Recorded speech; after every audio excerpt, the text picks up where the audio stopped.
Hello and welcome back. This is Jacob and today we are going to be continuing the Let's Play for Reverse 1999. So then, today we're obviously going to be continuing here in Farewell Rayashki. We still have the two character stories left, and today we're going to be checking out the one for Vila and see how that story goes. Like you guys said in the previous parts, apparently Vila's story is like pretty much like an epilogue to the Farewell Rayashki portion of the main story. So I'm looking forward to seeing what the hell they're gonna be wrapping up with this one, or what they might be building up with this one. I honestly do not even know what they could be doing with this, but curious, very curious to see what's gonna be happening. But also as a reminder, last time when I ended the episode, through all the battles with all those stars that were appearing at the end, there are still 4 of those expeditions that I sent out that I didn't finalize, of course, since then, and I'm waiting to do that for this video, so we're gonna see if there's gonna be more. My god, that was not ending last time. That just kept appearing and appearing and appearing. But it was a very interesting kind of, again, sort of mini epilogue in just showing that now that the city is rebuilding and recuperating slowly, that people who left Rayashki are coming back to it and everything. And I do wonder if Vila's story here is gonna kind of cover the same thing as what those little conch stories and the stars and potentially those 4 expeditions that are still hanging there are covering as well. But yeah, so far the story again has been pretty good, and I'm looking forward to seeing what the story for Vila is gonna be. But you guys also left me a couple of very interesting things in the comment section of the previous episode. One comment in particular was very interesting about just a quick overview and reminder of the whole butterfly effect stuff, about X as well, plus Laplace Demon and Lorenz in general. I'll keep what that comment said in mind moving forward. It definitely is interesting. Also, I saw several comments bring up the whole veins turning to cables essentially as a storm syndrome. So yeah, pretty much what the radio was doing at the end of the part where of the last part where Besmert was finalizing, I guess, her book or writing her book on Rayashki. Hearing that radio was pretty much just a foreshadowing thing of, yep, here comes the next storm. It's about to hit.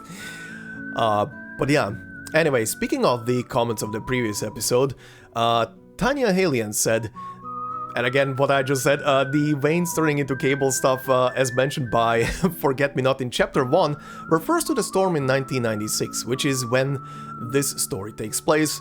So, yeah, lol. Yeah, indeed.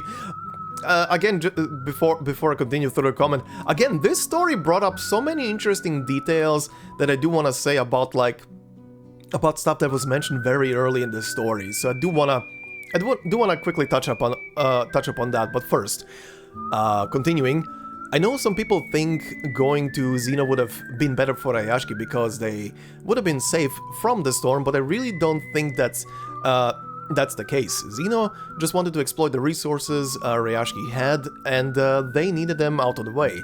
Plus, they wanted to pick and choose who they'd save, while sending the others to some refugee camp that probably wasn't stormproof, so yeah. Oh, and speaking of, the residents of Rayashki wouldn't have accepted Xeno keeping them all together somewhere else, just under their management. Remember that Bertolt offered to keep the town as it was, but turning it into an arms factory under Xeno, but they refused. This wasn't just about staying together, but also retaining their freedom and lifestyle. And finally, I find it interesting that in this event and the Rimet Cup, Besmert just recorded what happened and tells it as it is without ever interfering in the events. In Shuori, she didn't have a choice but to participate. Meanwhile, Vertin is a very active protagonist in whatever event she's in, literally always changing the story and interacting heavily with the characters. It's a nice contrast. Indeed, it's a nice contrast, and again, bringing that to mind that there's that whole theory that Vertin might be somehow related to Besmert and the others that appeared so far, or might be the same person even, who knows. But yeah, it's a very interesting contrast how one is just he's just a record keeper.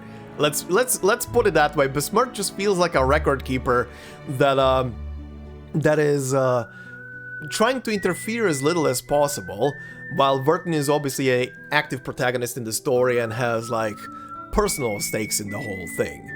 But yeah, also what you said about the whole Xeno stuff, I do mostly agree, but I also think that Xeno, as I saw it as well mentioned in another comment, Xeno is kind of in a state of kind of getting their bearings right now as well. So they are scrambling for resources. If they are being dicks to the city to get them out or to do anything with the resource that is there, they're probably doing it because self-preservation. Because more than likely they see the whole thing as well, we are a force for good, but we are kind of in a shitty position right now because of what happened recently.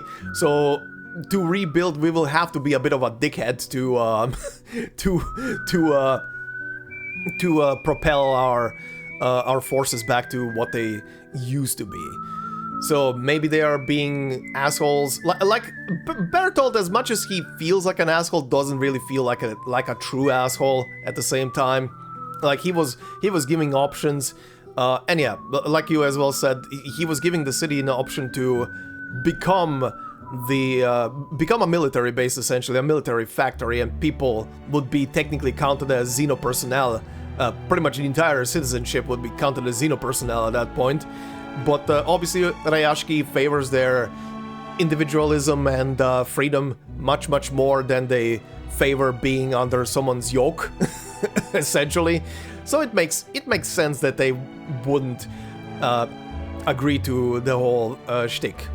And also, yeah, I do agree very heavily with the fact that Bertolt said it himself, if they would have taken in the people from Rayashki and place them somewhere else, the part that they would choose to stay to work for them in like their bases or something, or HQ even, those would be protected. But the question would be then, would the people who they place somewhere else, like in a refugee camp or something else, would those people be protected, or would they be just left to the storm? But yeah, this is also the storm of 1996, so people are not fully like yet, I think, aware of what this is and what is happening, and what you can do and what you can't do during a storm hitting. So yeah, there's even more confusion and unknowns for them. So who knows? I don't really see Xeno as like the big bad guys of something. They're kind of like a gray territory, quite honestly. At least that's how they feel to me. They are a military force at the end of the day. But yeah. Tanya, thank you very much for the insightful comments. They definitely were a nice wrap up of the story, plus the whole Xeno stuff. But yeah, like I said, there were a lot more comments on the previous episode about the whole Xeno thing, depictions about Bertolt. Can only recommend anybody interested to give a quick view and read through some of the comments of the previous part. Definitely interesting material in there. But anyway, we do have some stuff to wrap up. First off, in here, we have... Jesus Christ, this is so ridiculous to look at. Look at this shit. So many of them. Okay, let's see. Does anything pop up when I click on these? Abandoned mines, this is the result of your combined efforts. Now the snowman can proudly display buttons made of precious ore. Of course there is more. Okay, what is this? Children's creation. Shaped by different little hands, sharing the same innocent hopes. Look at them. Circle dance. Snowmen of various sizes were arranged in a circle on the playground, and the children lovingly linked their twig arms together so that these snow friends were holding hands. Each child focused on decorating their little creation, staying close together, and when one arm brushed another's shoulder, there was a cheerful laugh. The little girl on the far left lowered her head, her braids curled up like haystacks in the sun. She carefully placed sunflower petals on her snowman's head. Nearby, two boys were trying to make their snowman's chubby body wider and sturdier so it would last longer and Miss Vila could greet them more often. The little boy's snowman was a bear.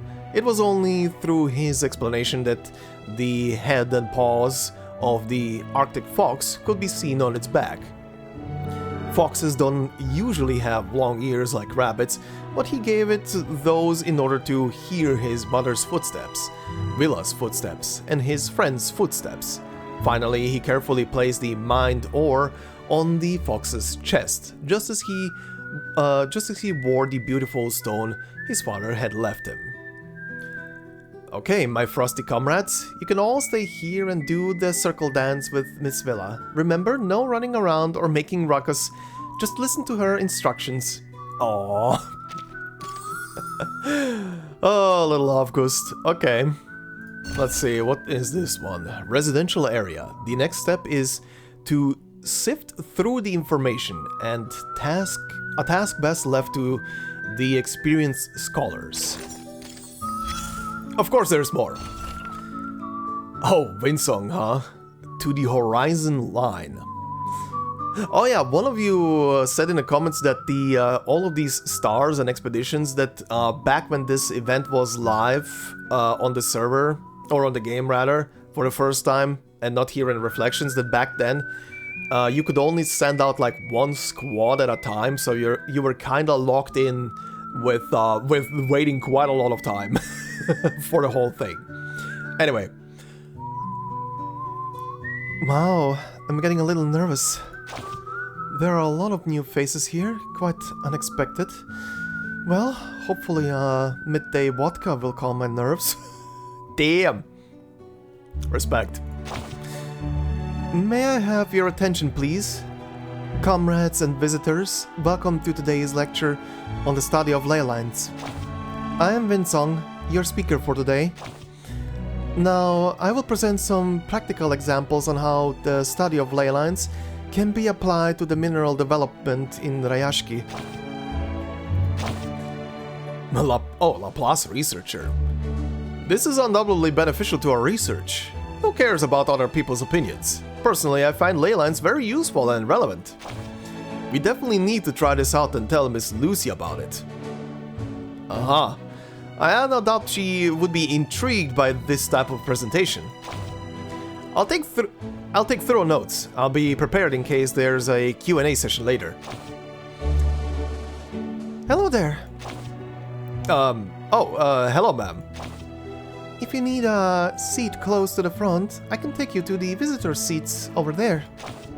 No, thank you. I'm not a typical guest like them. I'm here as a researcher. Is there somewhere I can hear more clearly? Does Miss Windsong have any other business to attend to? I have a list of questions written down, such as methods for identifying lines. There will be a Q&A session after the presentation. Follow me and we'll see if there's a better location for you that's closer and more spacious. Okay, the three dots are like some time passing. I really need a drink. This is as tiring as any physical labor. I hope the Q&A session won't be met with dead silence. Just in case, I have prepared a couple of basic talking points. Oh, you're gonna be fine. Comrade Windsong, here. Perfect. This glass of water couldn't have come at a better time. The lecture went smoothly, and I still have time to make it to today's performance. As I promised to Avgust and the others, I have a little trick with ley lines that will surely amaze them. The study of ley lines is much more than just a little trick, Comrade Windsong. We all know this to be true. The woman from Laplace has technical inquiries for you. Okay, so it was a woman. You might want to finish your drink. I have a feeling she has quite a few questions lined up. She can ask all she wants about the subject. The truth is, I'll be researching ley lines for a long time to come. What are your thoughts on this lecture? I welcome constructive criticism, so feel free to share your honest opinions, Comrade Vila. It brought back memories of a line I had seen before, although it's not exactly the same as your ley lines. One morning I was floating on the surface of the water, admiring the distant shore. The horizon line seemed impossibly far away, with a soft glow radiating from it. At that moment, I decided to go and see for myself. And so I arrived at Rayashki, my footprints leaving marks on the snow as I watched it transform into what it is today. It's remarkable how our dreams are gradually becoming a reality.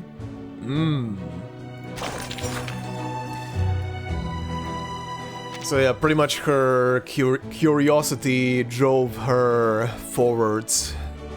And the rest is history. Okay, interesting.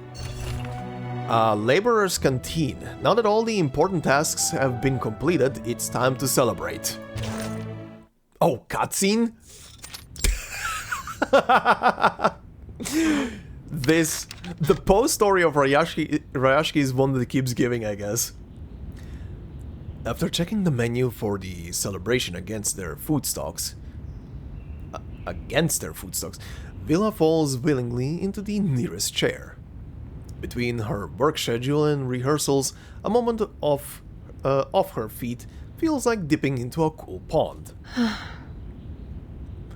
The cook leaves, grumbling over a long list of requested dishes. With some time left until the next mealtime, the canteen falls into total quiet.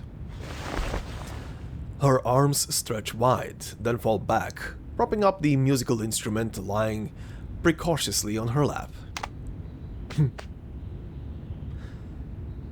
I remember Comrade Simonov warning me about you. The accordion is a great challenge. I had an accordion as a child. I've never figured out how to play this thing. I'll be quite honest. Anyway. You are much too large, too heavy, and too hard to maintain. Still, I brought you here with me, along with my paint supplies. Yes, I admit, you have been helpful, just as I expected. Melody flows out as she presses the keys and operates the bellows, in a motion not unlike how she used to part the waters with her hands. It was a song once used to welcome new visitors. Now it would welcome Rayashki's future.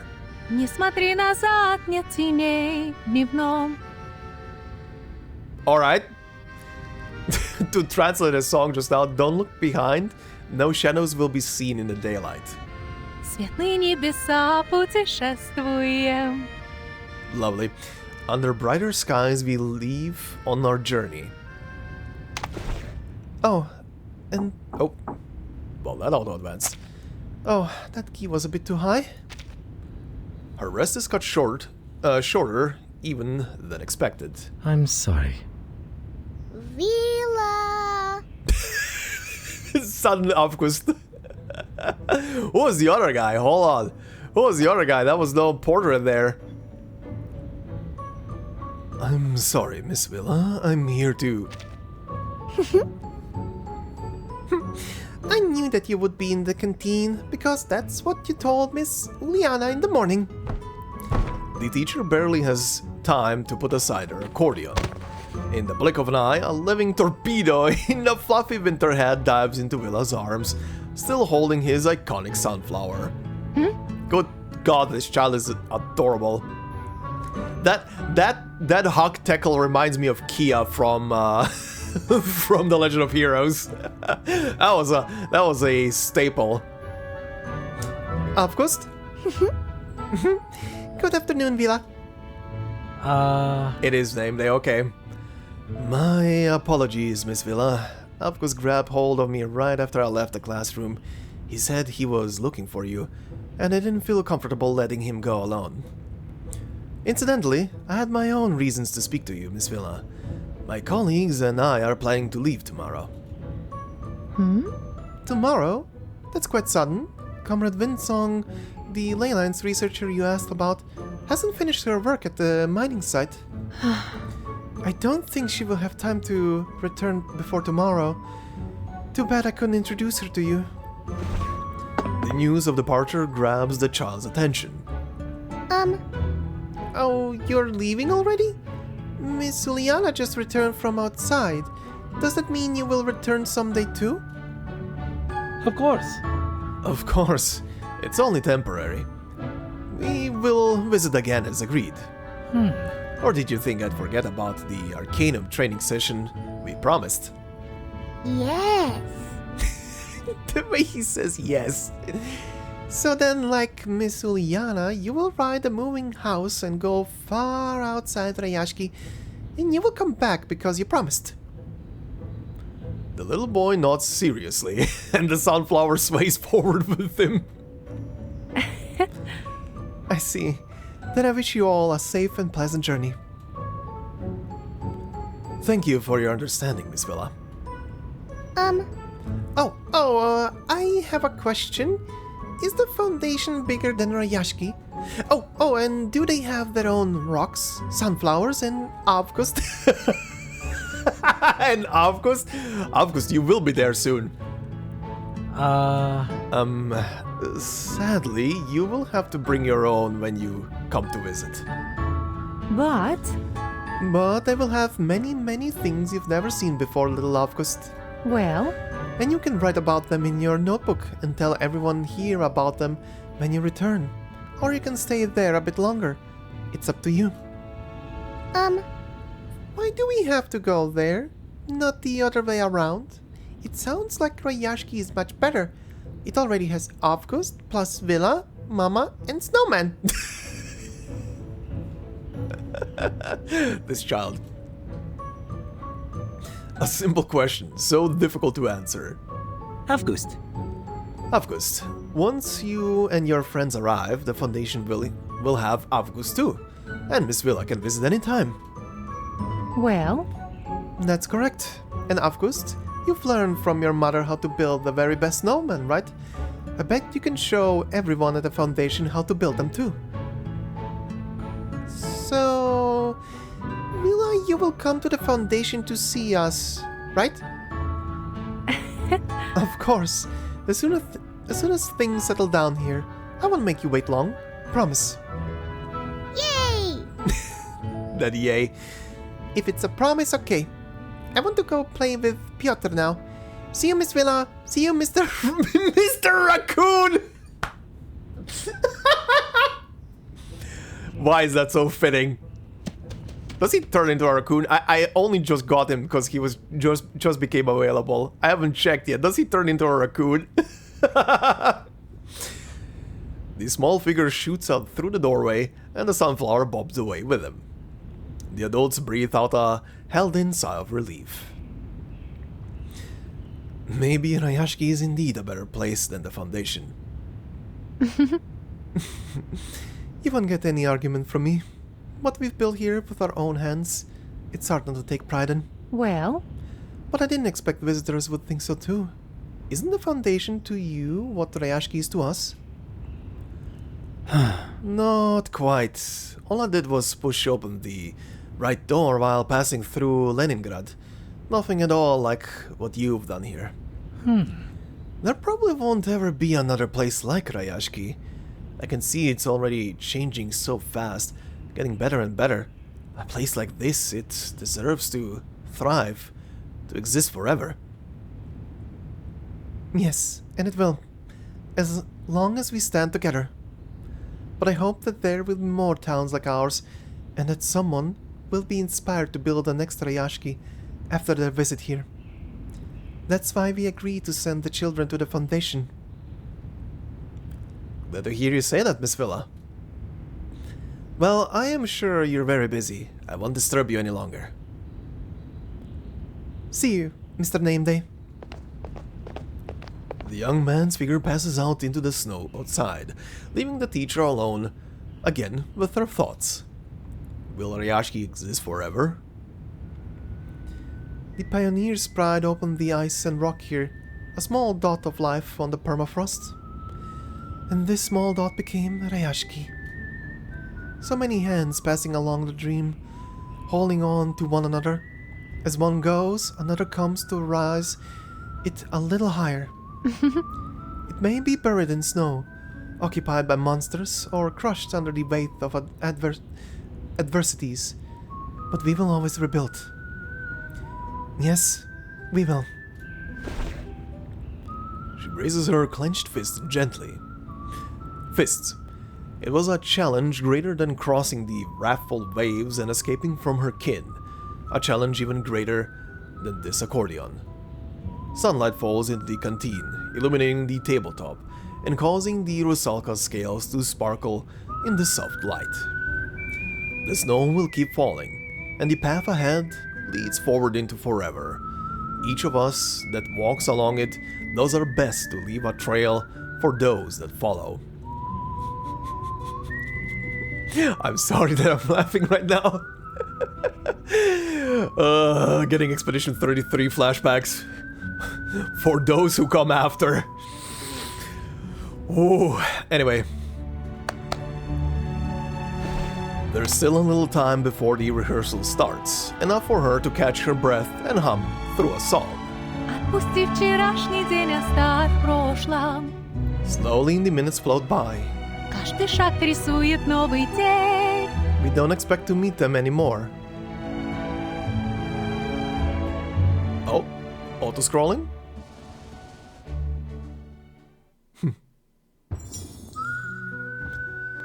Oh, okay. I wasn't expecting another fully fledged cutscene to play. Alright. Production factory. Everything is going smoothly, but it never hurts to be careful. Another cutscene! This never ends. Holy shit. What the hell? How is the machinery for the mine coming along, comrades? Don't worry, if it's not finished, I'll transport what we have now and come back later. Saves everyone some time. Hey! Come on, make way, comrades. Let Newt take a closer look. Don't tell me you've completed everything overnight. Uh-huh. So, go on then. What is this? A surprise for old Uncle Knut? As you can see, our work is nearly done. But we've got more than that for you, Uncle Knut.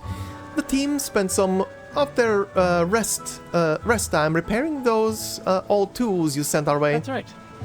Many still had a bit of use left in them. It would be a waste to just melt down what we couldn't fix. Put your trust in our craftsmanship. Take these tools along with you. I'm sure our comrades at the mine will appreciate them. And if anything gets worn out or isn't working just right, let us know and we'll have it fixed right up. If only we had more time and some quality materials. Imagine what we could accomplish. Plenty of opportunities for that soon. Now that supplies are coming in.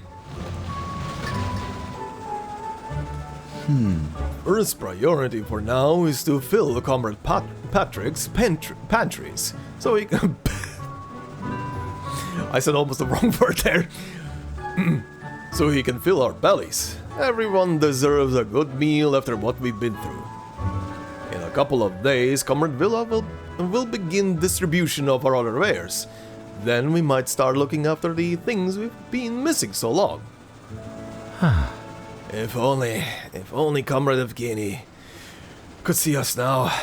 How long has it been since the last time we were able to sit together and just rest, you know? They try to put it out of mind so that they can focus on the work of reconstruction, but a comrade's sacrifice is not something so easily forgotten. At the docks, the school, the mining camps, everywhere. Anywhere comrades roll up their sleeves, raise glasses, say farewells, or give a salute. His name always comes to mind. But Enough. Let's finish the task at hand and do it well. Then we can tell Comrade Evgeny just how proud he should be of us. We're still up against the clock, but if we push through, our children will have a better tomorrow. That's right. Our bright future still lies ahead. Well said, comrades. He claps his hands, diverting the conversation to a new topic. Remember, the celebration is coming soon. If anyone can spare their time, we need all the hands we can get to finish preparations. Also, soon enough, we will begin packing the kids' luggage. Oh, and should you have any concerns, look for Miss Uliana. She has just returned to town and is available for questions. Understood, comrade. Well,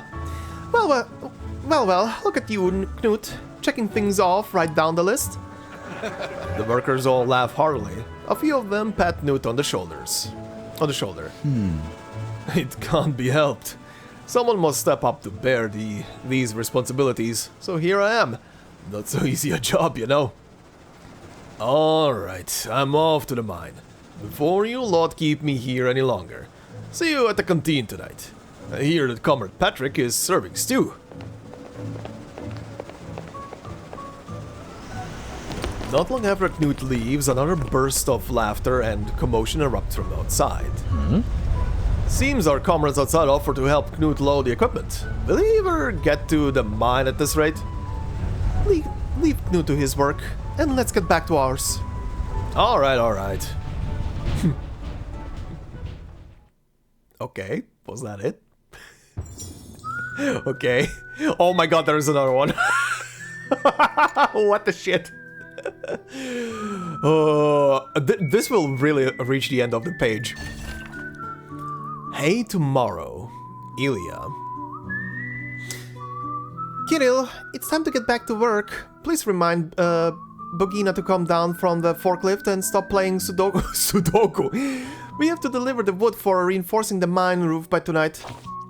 Oh, Knut, what brings you here? It's not yet time for the shift change. I'm not here for the shift change. I'm actually just dropping off some parts in a toolbox we found. Take a look, it's fully stocked. I couldn't help but notice Comrade Kirilla standing off to the side, spinning in circles. It almost made me dizzy when I first arrived. He's been acting like this since the lunch break started, while Bogina is engrossing in her usual game. I wonder what's going on with Kirill. Ilya, you haven't had a chance to read Comrade Evgeny's letter, so you don't know.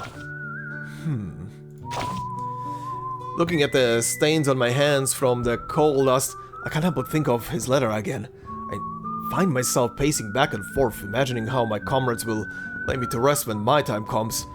It would be a great honor, but also... I can't help but feel that Comrade Evgeny deserved a different fate in this. He did not deserve to end his journey in this place. Kirill? Oh? Comrade Knut was the first to find the letter. Later, we all took turns touching it like passing around a flag, remember? You shouldn't talk like that to Ilya, and you shouldn't think like that about Comrade Evgeny. But you said the same thing earlier, Bogina. Oh, okay, that's Bogina. Yes, I said that, but I also said... Comrade Evgeny ended his journey here, but we must go on. With only one square left to fill in the Sudoku, it's clear that this is the only way to go. Keep moving forward to a better tomorrow. This is not the end of our journey, Comrade Kirill. Right. I may not be good with words, but I wholeheartedly agree with Comrade Bogina. This must have been Comrade Evgeny's true wish.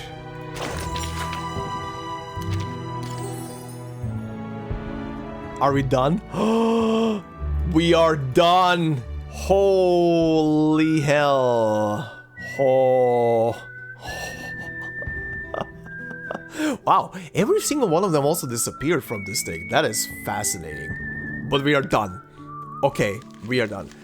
There is a thing that I got pointed towards that I do want to check out very quickly first. Apparently, you can see the plane somewhere. Oh yeah. Oh, here it is. You can actually see the plane if you scroll around. Just to check, it shouldn't be here, right? Yeah, okay. Wow. Really just hidden out of sight. If you don't pay attention to the map and scroll around, you will not find it. Wow. Okay then. Thank you, by the way. I can't remember who said that anymore, but someone pointed it out in the comments that you can see the plane on the map on approach to the boss battle on stage 16. Yeah, good god. Good spotted. Alright, but it's now time. Time to see what Vila's story is about. This was already a way longer intro than I thought it's gonna be. I thought it's gonna be just a couple of stories to wrap up, you know, a couple of pieces of text or something. But anyway, let's see what this is gonna be. Dawn arrives as usual. Okay. Very curious about this one. At dusk. Preface. The Kozlinska University Hospital received a rare case today.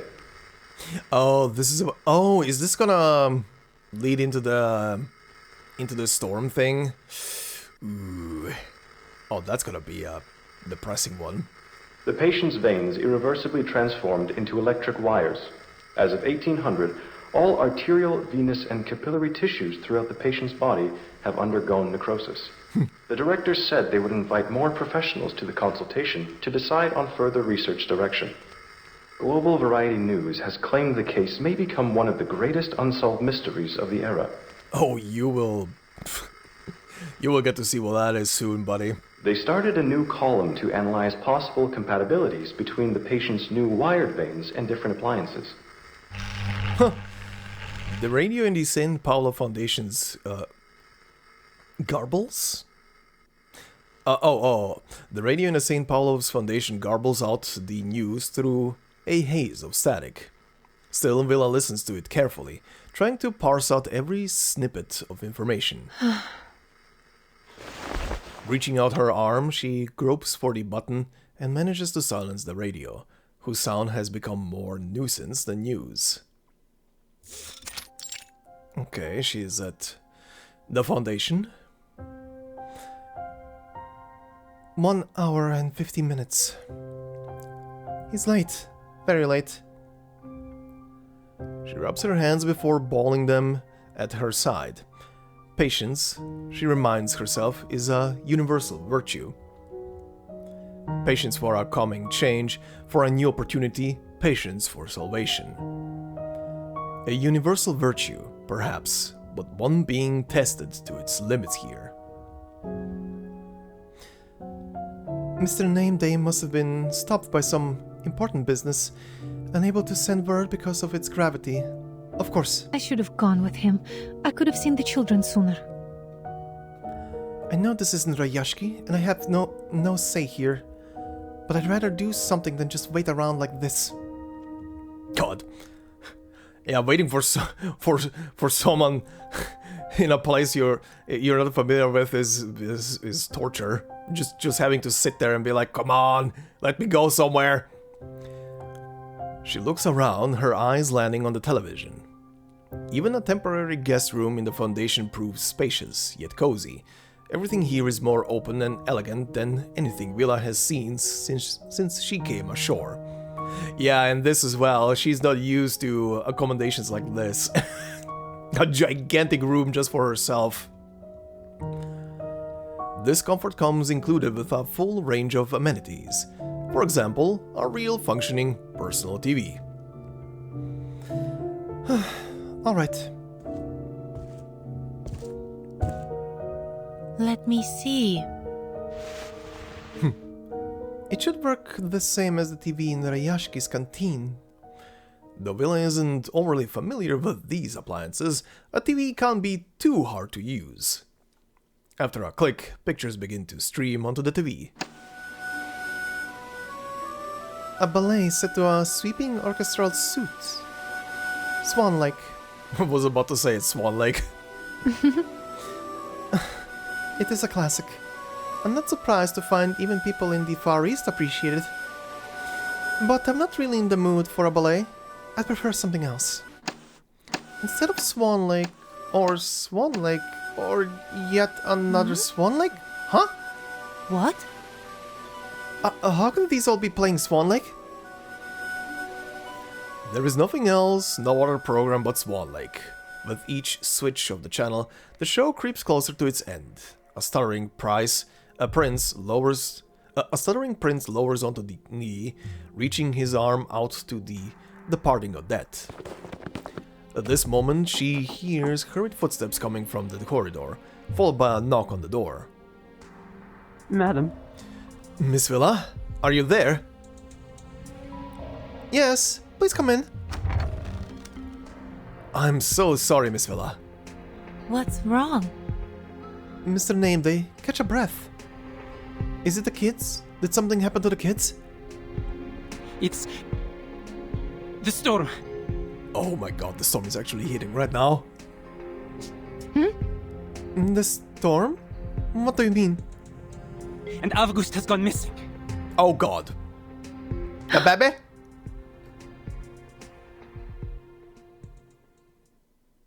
The baby is missing? Oh, this is a story. Not the baby. Good god. Okay. So yeah, this story will be about the storm arriving, won't it, huh?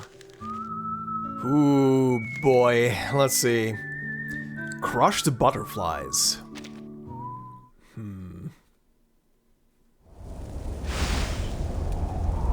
Stage 1.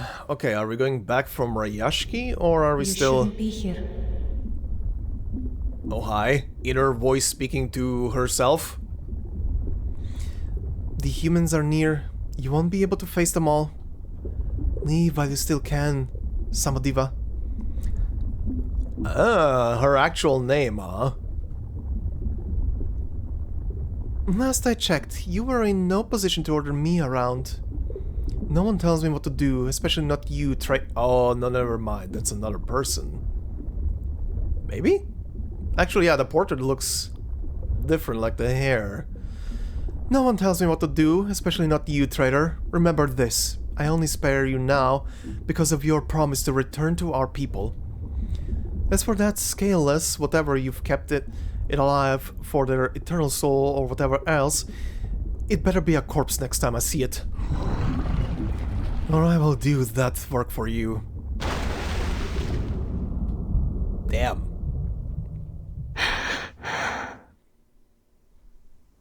Okay, you're in the Foundation.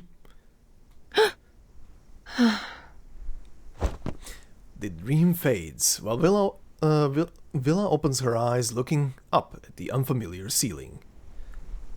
Where am I? She sits up and looks around, the white and grey diamond patterns on the wall reminding her that this is not Rayashki.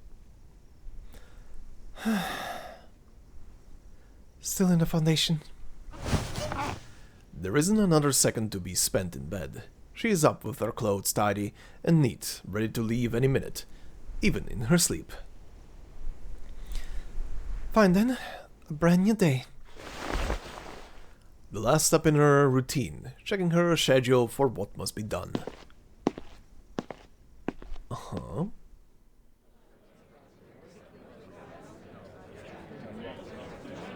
Which means? Message from the HQ. More manpower. List of names. Are you going? Vinchik? It's not released yet, but I hope to stay here, to be honest. I barely passed training. What use could I be? You never know in a situation like this. Vila's cheerful footsteps draw near to the chatting staff. Good morning. Good morning. I'd like to ask... Oh, morning, Miss Vila. May the peace be with us. How can we help you? Miss Tatiana, Mr. Vincent? I was wondering if my application for the utility room has been approved. You were looking to use it during the daytime, yes? Well, you should receive a decision soon, within 7 working days. 7 days? That was not what I was told, sir. They said it would be decided today at the latest, so that we might hold an art class there. The children have been looking forward to it. Could you double-check my application? You can find the date I first submitted it here. Sorry, we're really tied up these days. The process might take some time. Might take more time than expected. The female staff elbows the other and interrupts him. That isn't quite it. You see, there's been a change in procedure. Then might we just use the room first? The kids will help clean, no need for any concern. And we'll be careful with everything there. I see. I understand, miss, but it's against the rules. A small figure wades into the scene, breaking the increasing tension of their confrontation. He looks up at them with irrepressible eagerness and warmth. Or at least, one of them. Vila! Hello, Vila. I found you. Hmm? Yes, here I am. Hello to you too, Comrade Avgust. Let me see. 8:20. You're on time. But what about your friends? Why didn't you come together? They're with Mr. Nameday. He brought us the biting coin again. Piotr says he wants to have a contest with it. They will bite each other and see who has sharper teeth. Uh-huh. But the kitty on the coin is sleeping. We're waiting for it to wake up first. I'm sure Piotr will win, so I will not be watching the contest. I will just return for the rewards. A biting coin?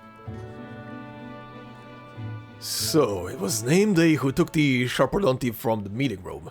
They wanted it to wake up anyone that fell asleep during that long meeting. But he must have used the slumber incantation to make it sleep instead. No! I have to get it back from him. Excuse me. Let me help. I should take Avgust to find Mr. Nameday. And in the meantime, we'll just have to find another place for our class. One without lengthy approvals. I'll bring the Sharperdonti back to you when I can. Will there be no class in the Diamond Cave today? Pasono and Nina want to have class there too. There are so many caves to play hide and seek in. I'm sorry, child, not today. Maybe later, or after we get back to Rayashki. It's time to go, Avgust. Say goodbye to the lady and the gentleman. Okay. Bye-bye, Mr. Polar Bear. Miss Polar Bear. This child. Goodbye. Goodbye. Grabbing at the corner of Vila's shirt, Avgust follows her down the corridor, gripping his sunflower tightly in his arms. As they move beyond earshot of the chatting staff members, she poses a gentle question. Kids. Avgust, why are you out in the hallway all alone? It is best to stay with our other comrades while we're in an unfamiliar place. Do you understand? It's for your safety. But why are you out here, little Avgust? Will you tell me? Uh-huh. It is strange to see Avgust hesitate. A dreadful series of imagined dangers pop into her mind. But she leans on her experience, waiting out his answer behind a patient, tender smile. Vila, you didn't turn into sea foam or even a squeaking line. Does that mean you have an eternal soul? What?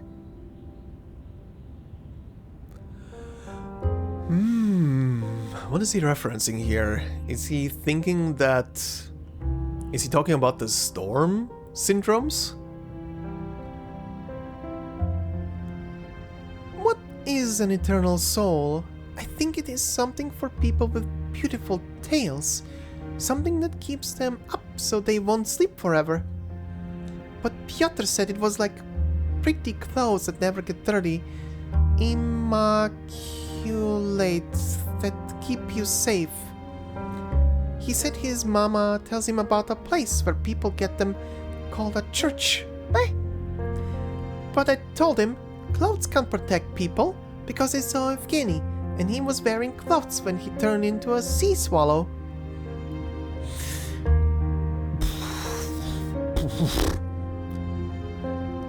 Nameday says you will know the answer. But even if you don't, I think you must have one. That's why you have a pretty tail and you don't turn into sea foam.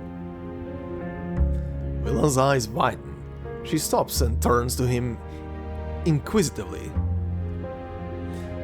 Turn into sea foam? I understand now. You're thinking about that fairy tale, aren't you? I believe so. You know that story came from the legends of the Rusalka, or perhaps I should say, the stories humans told about us. But they're only stories, nothing more. She stoops down, looking into Avgust's eyes, searching for a better answer to match his own search. His question never had conventional answers. Oh yeah, right. I just remembered you guys mentioned something that this particular story about Vila will have some not so accurate information about the Rusalkas in it, that the actual accurate information came from like the Utu stories.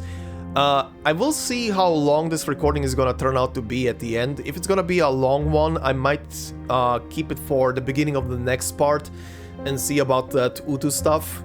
If I can at least dig up the text entries. I think they were recently added to the, from what I saw on the comments, they were recently added to the what's it called, to the wiki page.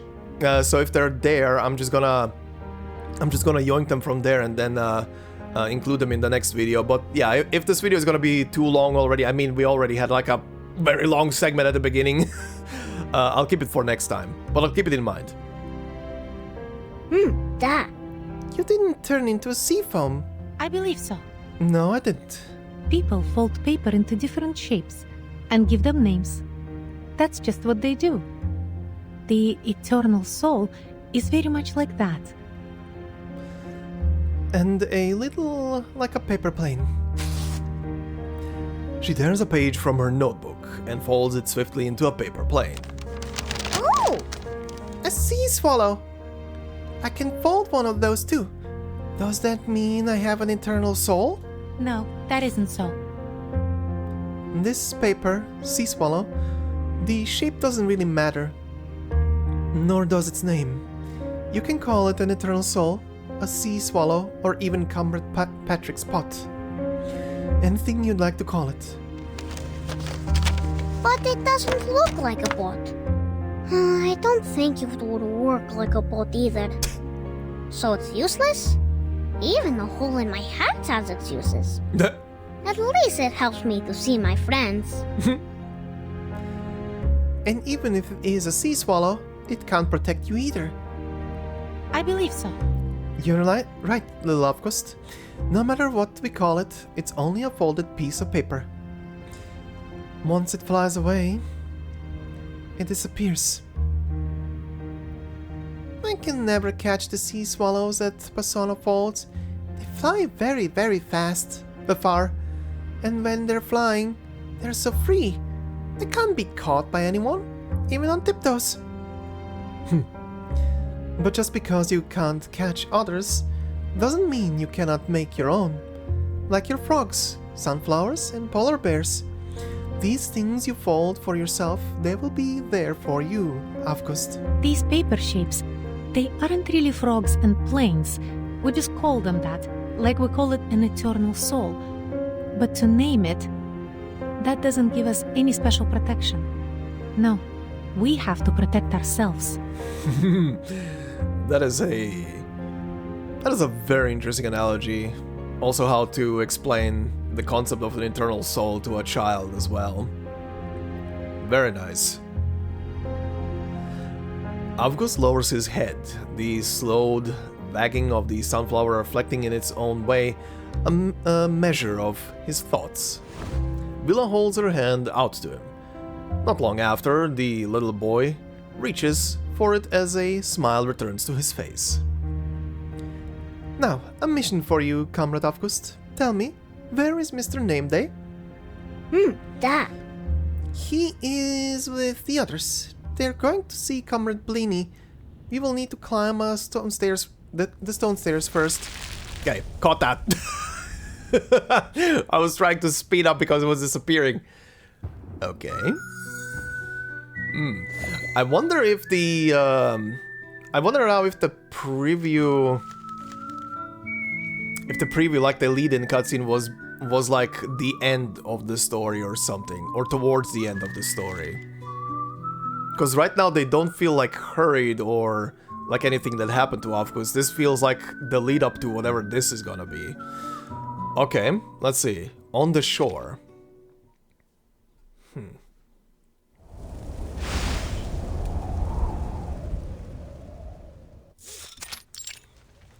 Canteen, Rayashki. Okay, this is a flashback.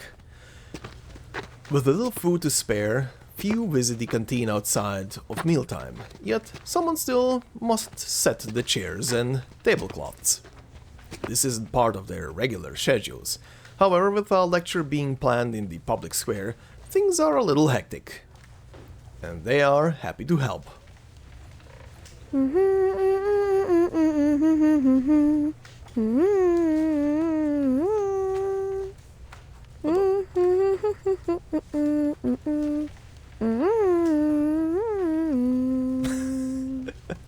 And it keeps going.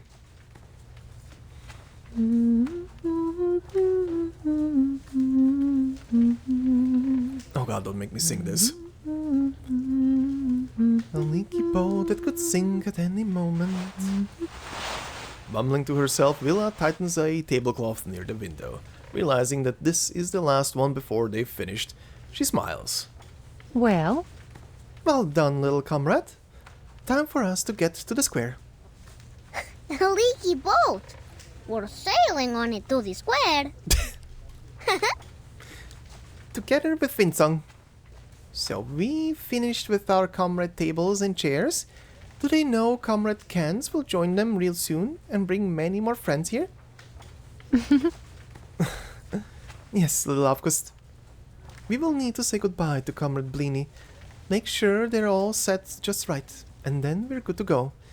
Because...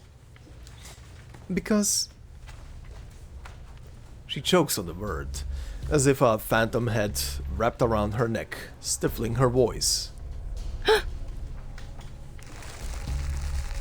The meaning is clear even before her scales begin shivering.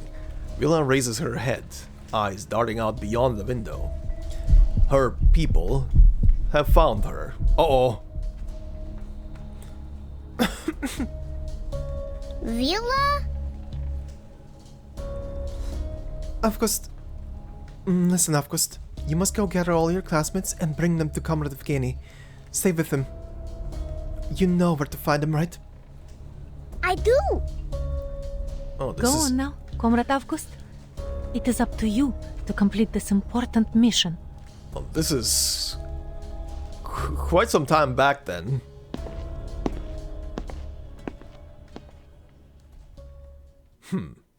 Okay. Still in the flashback. Nearby the docks there is a place blocked off by discarded containers and machinery. A hidden place in the water known to few besides Vila. A respite in Rayashki's rare warm days. A place where she could stretch out her legs. Away when the swimming pool proved too crowded to public. Samadiva. A large wave rises and then splashes onto the shore, accompanied by a melodious sound, one familiar to her people. Rayashki prides itself on welcoming everyone, yet this is an uninvited guest. Oh, well, that's a portrait. Samadiva a dude or a woman? Kind of from the portrait, I would go with a dude. Anyway, I'm just thinking because I am voicing these idiots right now. Anyway, refresh my memory. Do we always start our conversation this way? You shouldn't be here. Oh damn! I like the echo. You should not presume to tell me where I can and cannot go, traitor. You've always stayed on the move, Vila. One place to the next, never tied down. Hopping from port to muddy little port, through the greatest of the scaleless cities. To think this would be the place you'd stay. An old dried-out shell you were too tired to shed off. Here where the scalers build their home, scrounging under the land bed for scraps, like carrion crabs. How pitiful that we might be so easily mistaken for them. She'd run as far as she could, but still they found her. They were relentless. Her kin would stop at nothing to eliminate half-bloods. No stone unturned, no place too remote. I wish you could see some Diva. This hatred between our people. There's no way out this whirlpool until we choose to stop it. It has blinded you. That's why you can't see what we've been trying to build. What the world could be. Instead you see what you want to see. Do you think it matters to me what you see in this crab nest? Tides, take it. I'm here for you. You die today.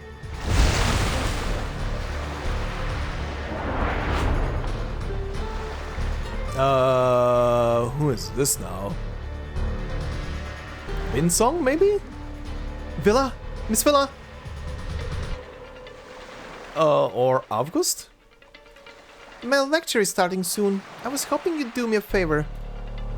Samadiva summoned arrows of razor-sharp water hang in the air, halted by the sudden intrusion.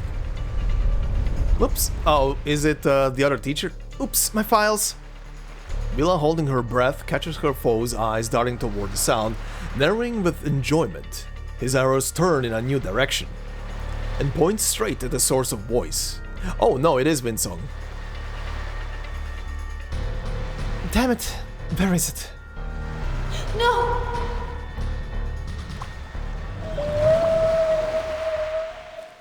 Okay, so this flashback is taking place somewhere very close then to the events of the main story, I guess, because Vila is here. Windsong is here and Evgeny is still alive. Vila didn't know that she could make a sound like that. It was melodious but dark and irritated. The sound of an ancient language, one she never mastered. She's warning him. More water arrows took shape surrounding Samadiva, these ones distinctly less sharp. Don't do this. Blunt as these arrows might seem, they produce a thin red line across his neck. What? You can't take her life, or the lives of anyone here. Their souls are not for you. These are my people now. Harm them, and you'll spend the rest of your life in regretting it. Short though it may be. What, you little... It is time for you to leave, Samadiva. Don't make me tell you twice. She holds her breath. This isn't the first time she's bluffed like this, but the stakes are higher now than they've ever been. She can't afford to give anything away.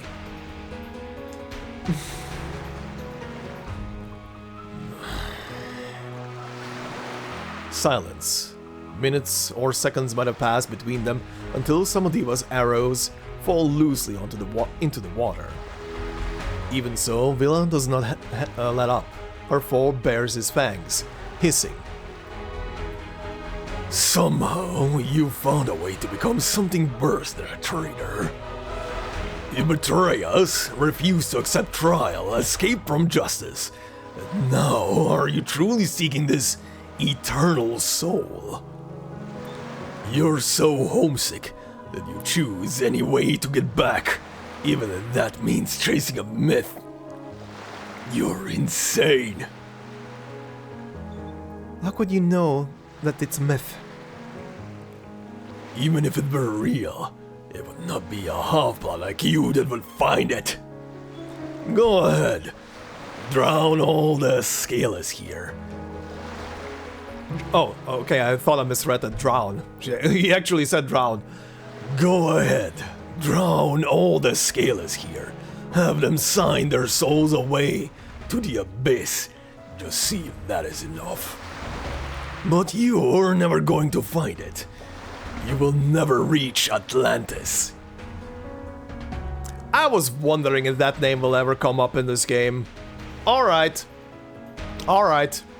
There is an Atlantis. Of course there is. You know, I'm always open to trying new things. Then maybe you should start with the one calling your name. Vila tries to call out to Windsong, waving her away, but the ley line researcher walks clumsily toward her unheeded. Miss Vila!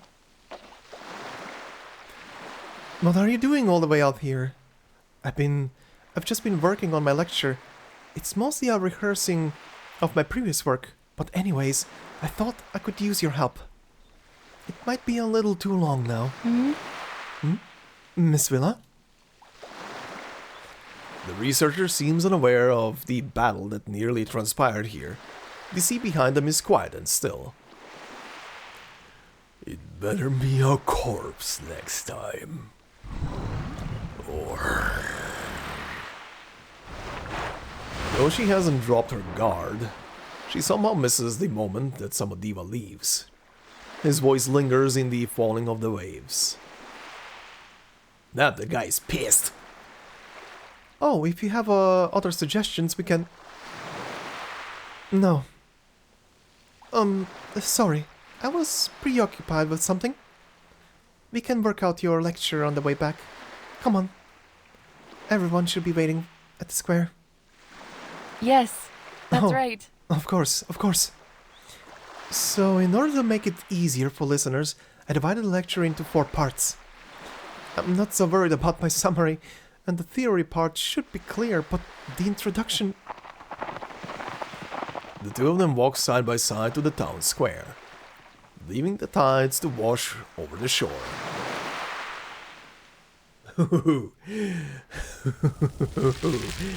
Oh boy. Okay, that was interesting. I was wondering if Atlantis is really gonna be a part of this game at some point. I mean, mermaids and everything, right? Yeah, okay, interesting. Also, the stupid firework effect, sound effects from the main menu are somehow, for some reason, always bleeding into into some of these. Anyway, we continue. Kitchen conversations. Let's see.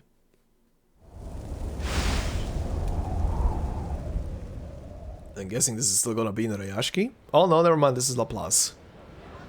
Give me a minute. Let me go over your requests.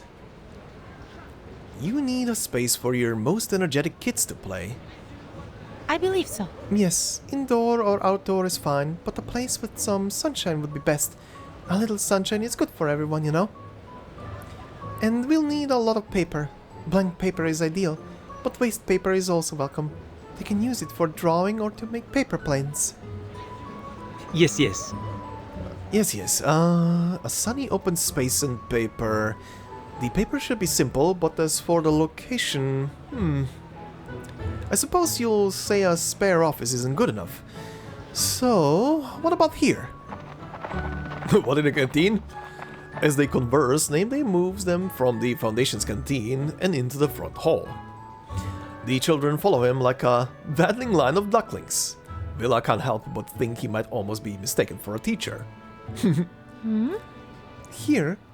Well, it certainly has light and space. But... But this is the front hall. Won't it be too busy? Yes, it will be. It will get busy sometimes with everyone passing through. Mr. Nameday! Please do it again, please! Show us the arcane skill that turns paper planes into birds.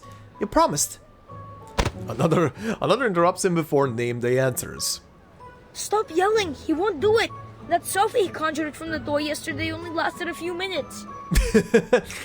I need to look at Nameday's attacks, what they're named, because this is making me curious. I haven't looked actually at his kit yet. At least not properly. And I fell off of it. It's a dumb power. But can you turn a paper plane into a bird? I don't think so. So Mr. Nameday is still better than you.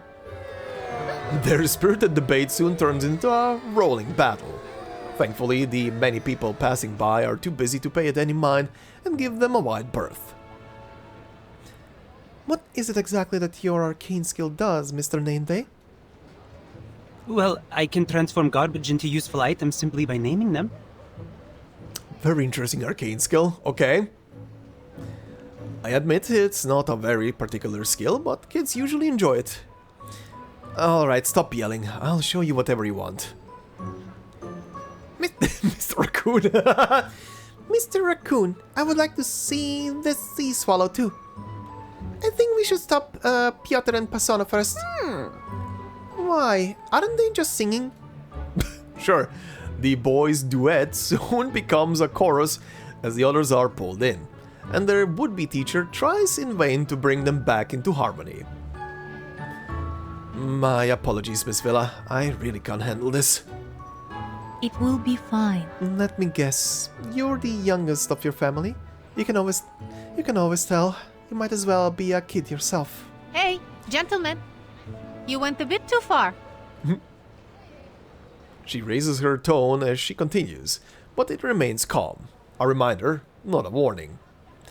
A practice tone that the fighters instantly recognize, bringing their battle to a swift end.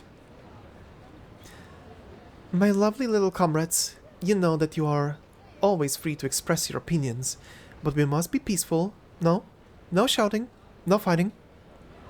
Remember, children, we're here representing our town. We don't want people to think guests from Rayashki are rude, do we? Now, if we can all behave as good guests, perhaps Comrade Vila will find us some Alenka to share. Because good children should be rewarded. I'm sorry, Miss Vila. Mr. Nameday. Sorry, Mr. Nameday. I shouldn't have yelled at you. It's okay. Oh, it's okay, it's fine. No need to... Alright, Mr. Nameday has accepted your apologies. Now it's time to give each other a hug. She's a great teacher. The boys rush to each other, arms wide. Their frowns turn to smiles. Face to face, hair tangled, they look fluffy and warm. And after releasing each other, Pasono turns back to Vila timidly. We hug now, so can we have Alenka too, Miss Vila? Of course. Vila knew the question before he even spoke and answers with an encouraging smile. Don't worry, child.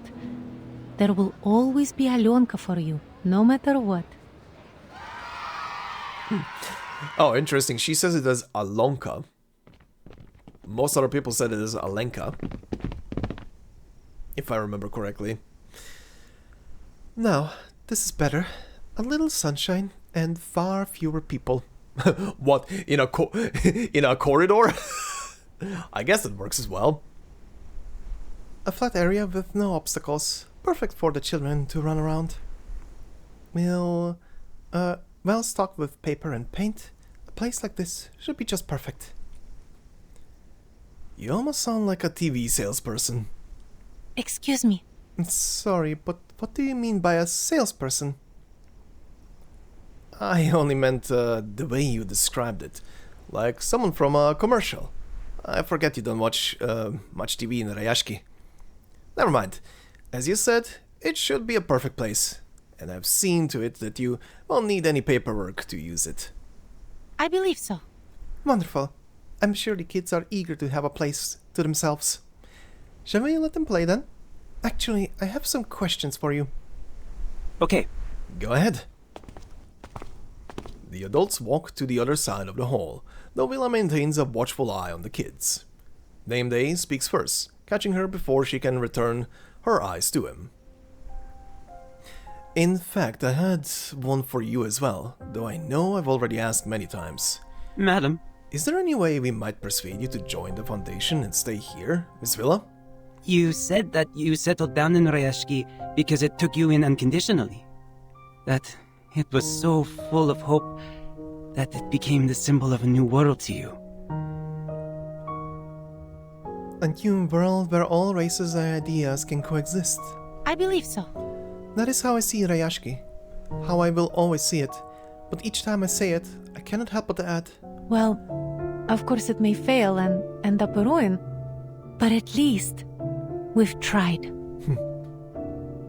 Yes. Perhaps then you see what I'm thinking, Miss Vila.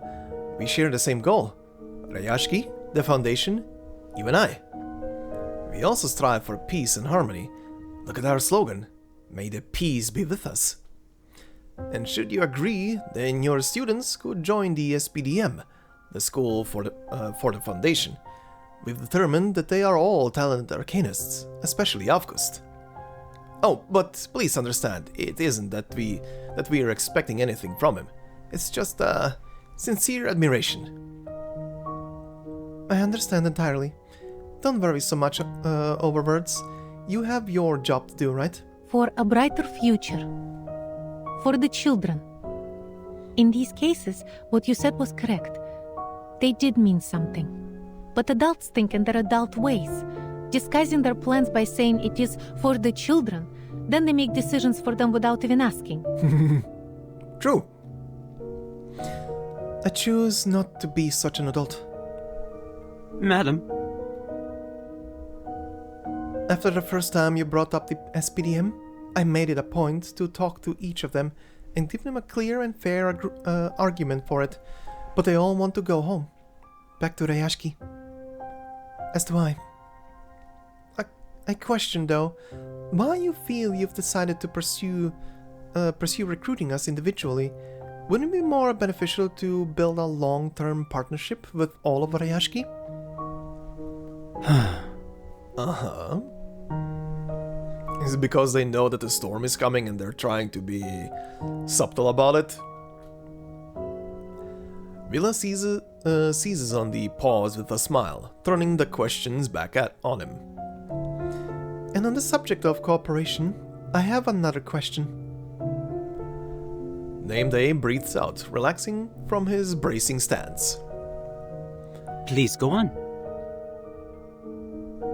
I have taken notice that the turnover rate in this branch is quite high. I assume, with so many coming and going, you must be getting a steady stream of information as well. To that end, I ask that you might share some information about Rayashki with me. And the most important of which... When will we be able to go home? Okay. Yeah, so it seems they are definitely... Not with force, but they're definitely kind of holding them back from going back to Rayashki. I wonder if it's because they know that the storm is coming. Nameday seems a bit broken up about the fact that he definitely knows something but wants to say but cannot say. Let's see. Letters unsent. Or maybe the storm already hit. And they were never told? Oh, that would be sad.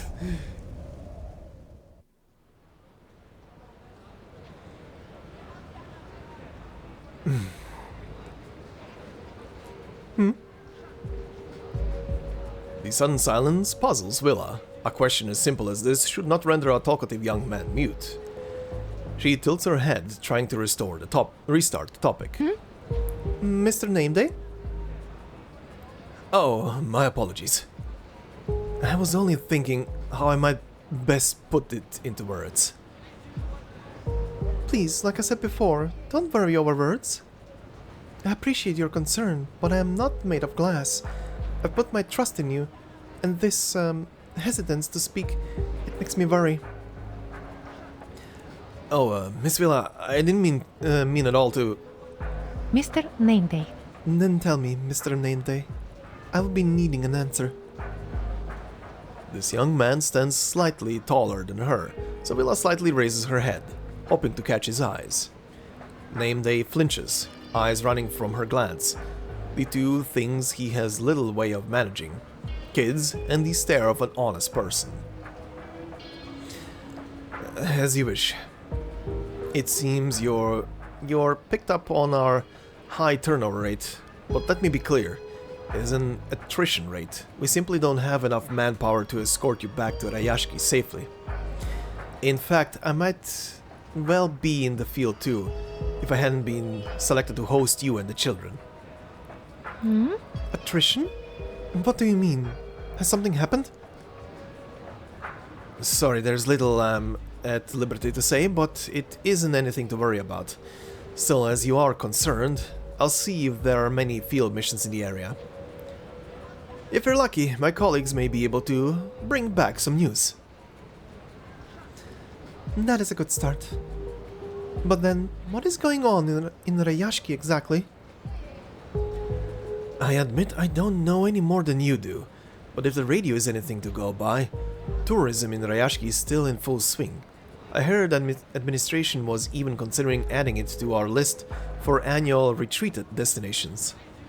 So it must not be so bad. Famous last words? What about the mines? The port? Is it still under construction? Has Zeno left us alone?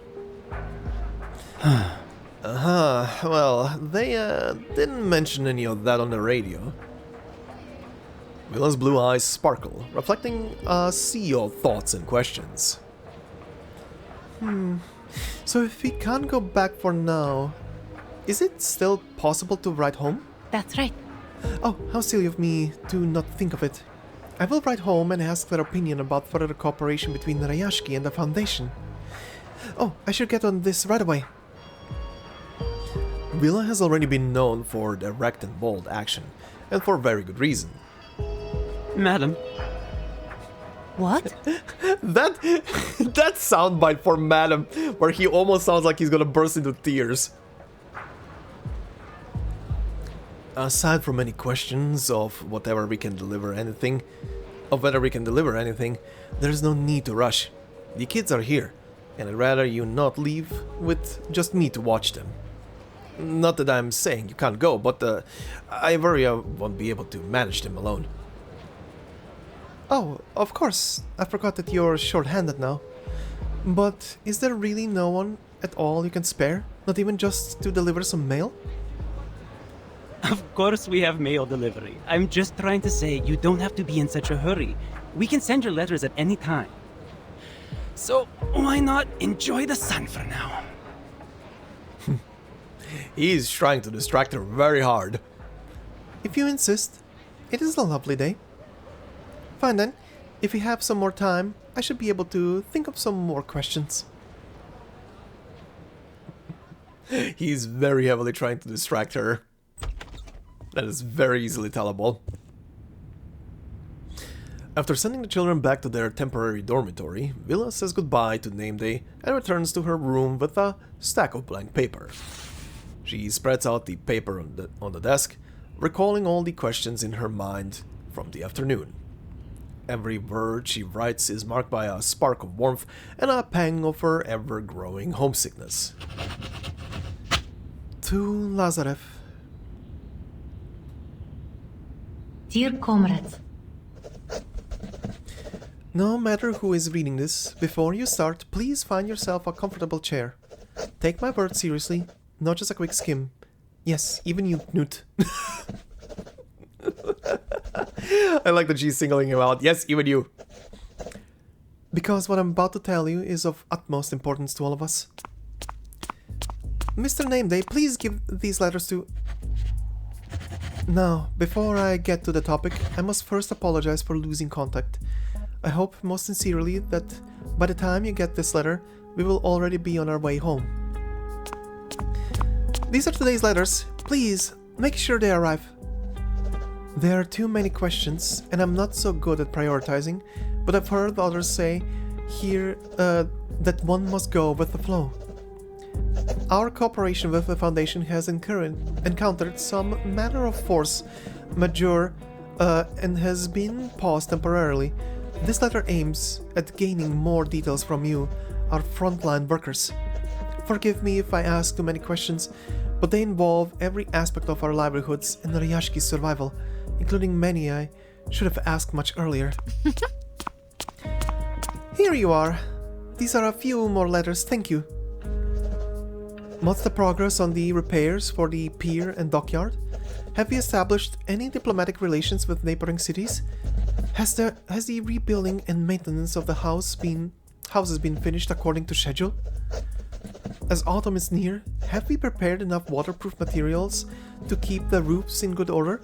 And do we have enough fuel to keep things heated in the winter? I would suspect and hope that as we ramp up our coal production, none of these will be a problem. Looking forward to your reply. Warm regards, your most loyal friend, Vila. Mr. Nameday. Mr. Nameday. I love the little pause. Alright. With that, today's letters are done. Vila folds each one and slips them into their envelopes. As she reaches for the last one, she realizes she has used every last page from the stack.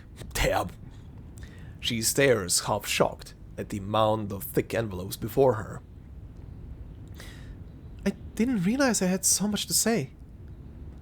I'm afraid I'll have to cut down the pine tree in the garden for more paper if you keep writing this way.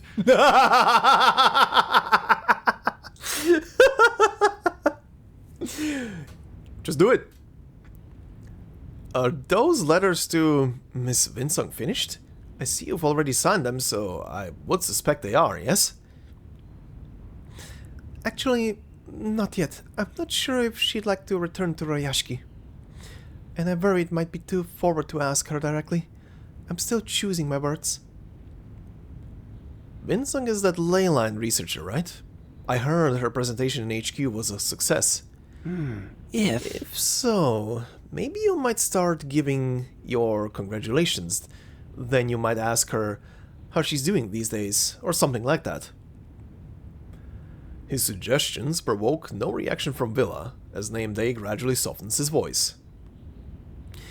Sorry, I don't write so very often. Maybe my suggestion isn't helpful, maybe this is useless advice, or maybe I'm like a blind squirrel. Anyway. You're a raccoon. Anyway, feel free to forget I said anything. No, actually, that was a good suggestion. The blind squirrel found a nut, Mr. Nameday. That was very helpful indeed. If you don't mind, please, I'll finish these, and you can send them all together. Take your time. I'll be sitting here waiting, killing time. Maybe I'll do some carvings with my knife.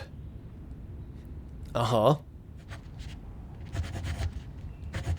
Oh boy.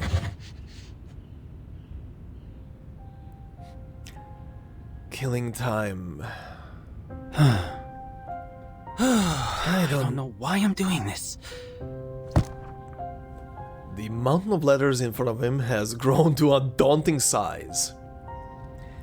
At least there's one letter I can send. Did the storm already hit Rayashki? The one letter he can send is probably just Windsong.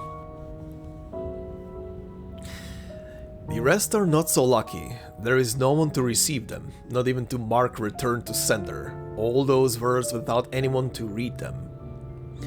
Questions that will never be answered. Ooh. This is gonna be painful. A powerless, futile anxiety burns inside him. Finally, he takes the letter from the top of the mountain and leaves with a tender sigh. A letter to an old friend. To Windsong. Oh god, that sound effect. Don't do that. Okay. So the town got already wiped out.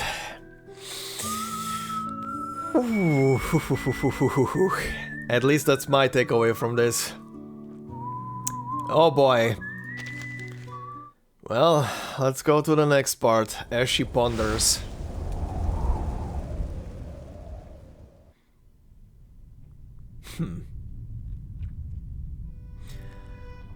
The sunny corridor, tucked away from the bustle of the office, now serves as a classroom where Vila holds classes for the children. Art, physical education, and the Foundation's general education courses. Children! Alright, children. Please repeat the rules one by one, starting with our comrades at the front. Comrade Piotr. First, no running, no horseplay. Second, don't climb out the window. A rule made very specifically for you, Comrade Pasona. Next, Comrade Nina. Third, always raise your hand to ask questions. I believe so.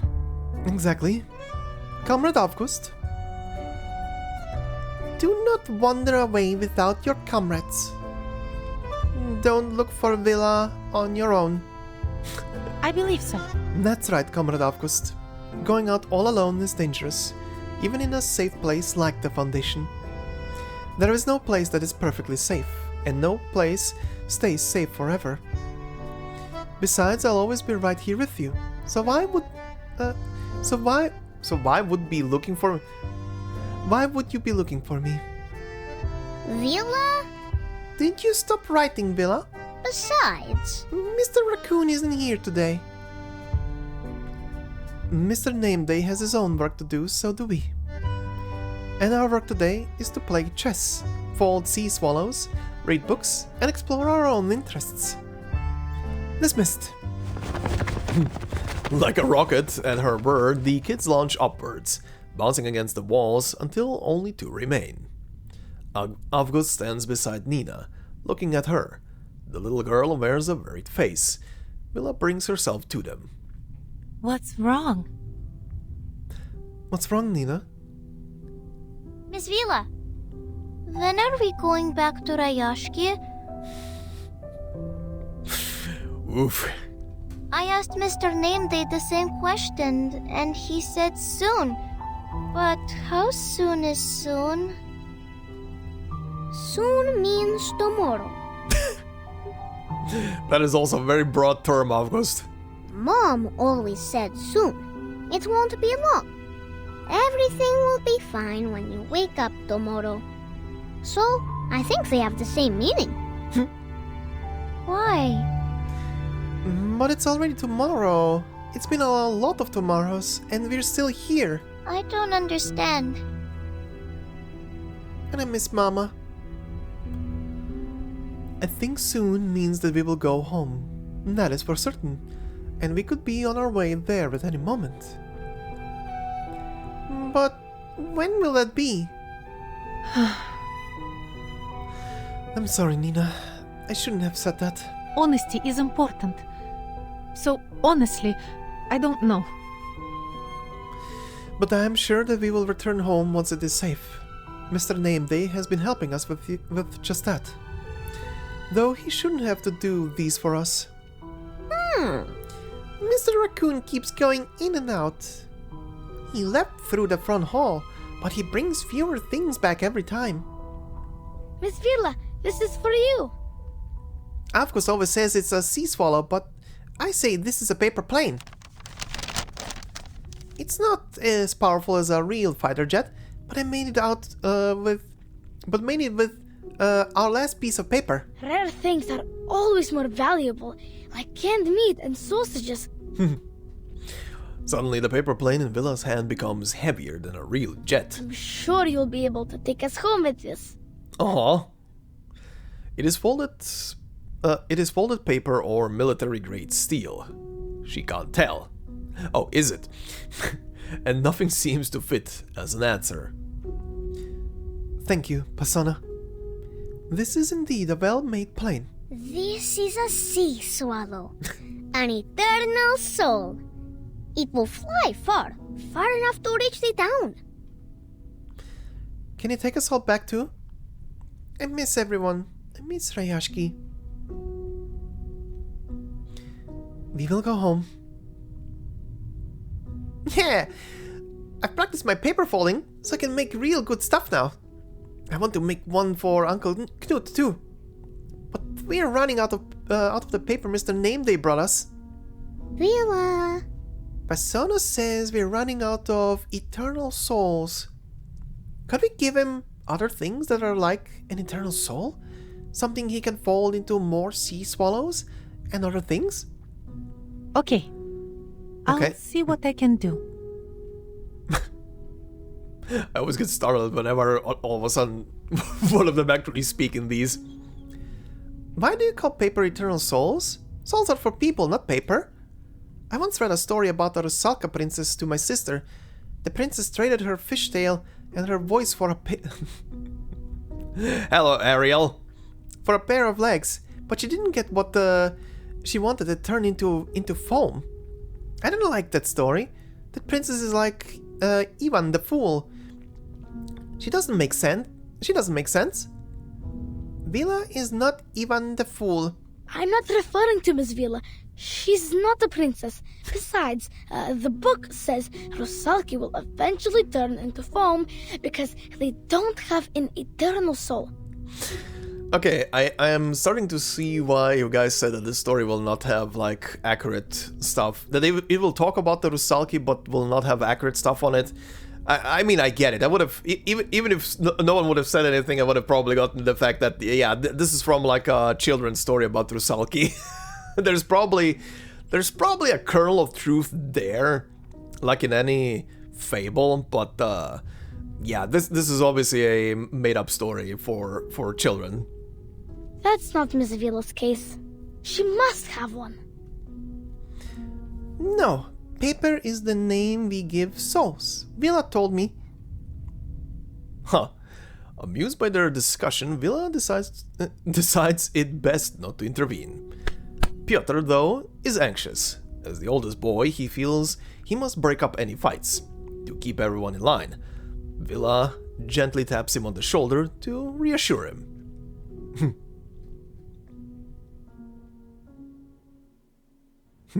No wonder he is being so serious all the time, if Piotr is the oldest among them. The sound of the telegraph and typewriter harmonizes, echoing in this little room. Wearing headphones, Nameday is listening to the telegram and transcribing it through the typewriter. I wish to hold your hand tightly.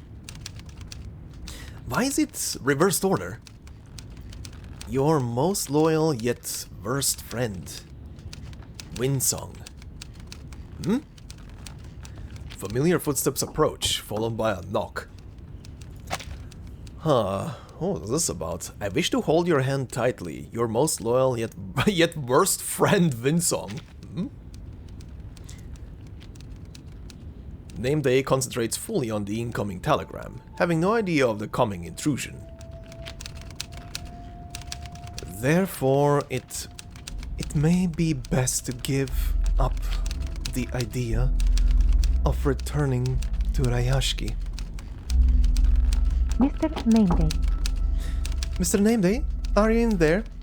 That is all I can say for now, but I believe you're strong enough to face the truth and won't rush into reckless decisions.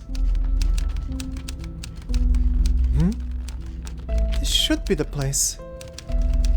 Maybe you're still not aware of the full extent of it.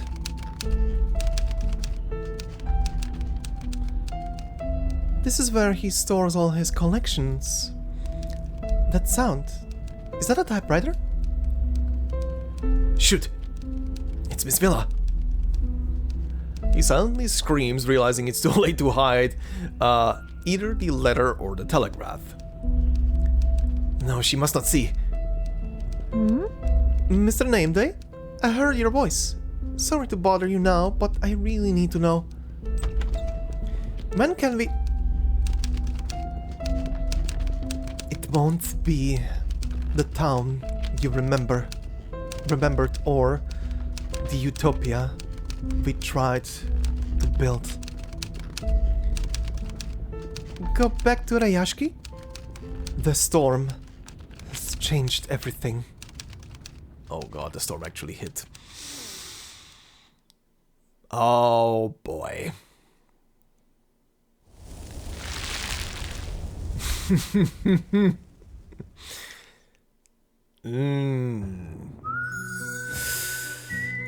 So did it wipe out the Rayashki that she knew and set the town back like by a couple of decades or something? Oh god. Okay, reality. How many does this have? 8. Okay, the usual. Ooh. Well, she found out, I guess.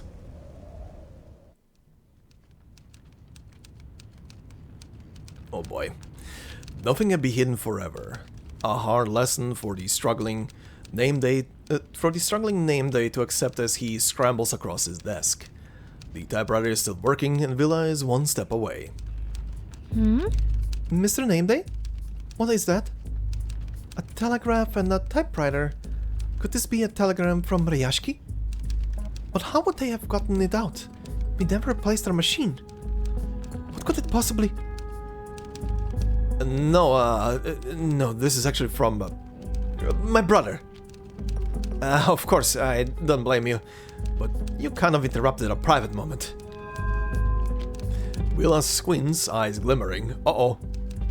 Rusalki have extraordinary physical abilities, including sharp eyesight.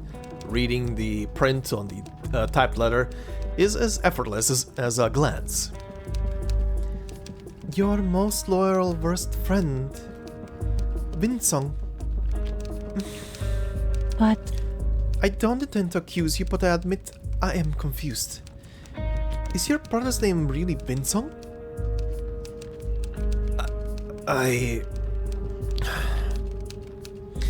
It's not like that, Miss Vila. I'm just... I know. I'm only teasing. No need for theatrics. Now, would you let me read it? I don't suggest you to. Oh, every message or letter the Foundation receives needs to be examined by us. Unfortunately, you can't read it now. This one is still being translated, so I haven't submitted it yet. The era of censorship is long gone, sir. Why so nervous? He is trying so hard. It's only a letter from a friend. How dangerous could it be?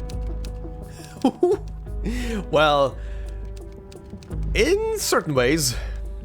Look, it says, I wish to hold your hand tightly. Terrifying, isn't it? Oh, you haven't seen the rest. Look, man, there are battles to fight and there are times you need to just... You just need to give up. This is the time where you give up and just let her read it. It's not worth it anymore. Name Day falls silent in sync with the telegraph's staccato rhythm. The tension in the room thickens with the growing moment of silence. If you insist, just go on. Mm-hmm. It is your letter and your right, after all. Oh boy, here we go. Moment of truth for Vila. I am so happy to hear from you finally. I was so worried that it might be even worse news when I opened the envelope. After all, that's all I have received these days. It took me quite some time to prepare myself and read it through. After that, I sent you this telegram immediately. First, I am so glad to know you and your little warriors are doing well. It really cheers me up after all this bad news. However, I'm still confused by your decision. You're going back to Rayashki. But don't you know? It won't be the town you remembered, or the utopia we tried to build. The storm has changed everything. It seems the Foundation has concealed the truth from you. But as your friend, I feel I'm obliged to tell you. As far as I know, the chaos caused by the storm has been around for a long time.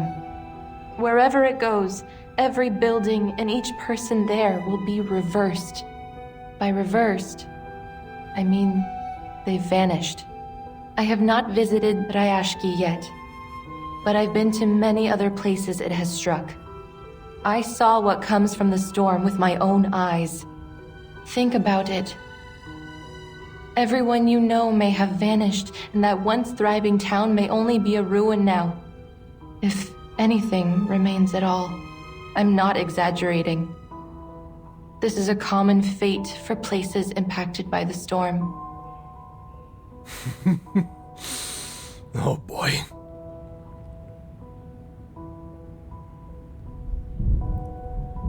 The storm. A burn she has heard from name day, now standing before her with guilt etched into his petrified face.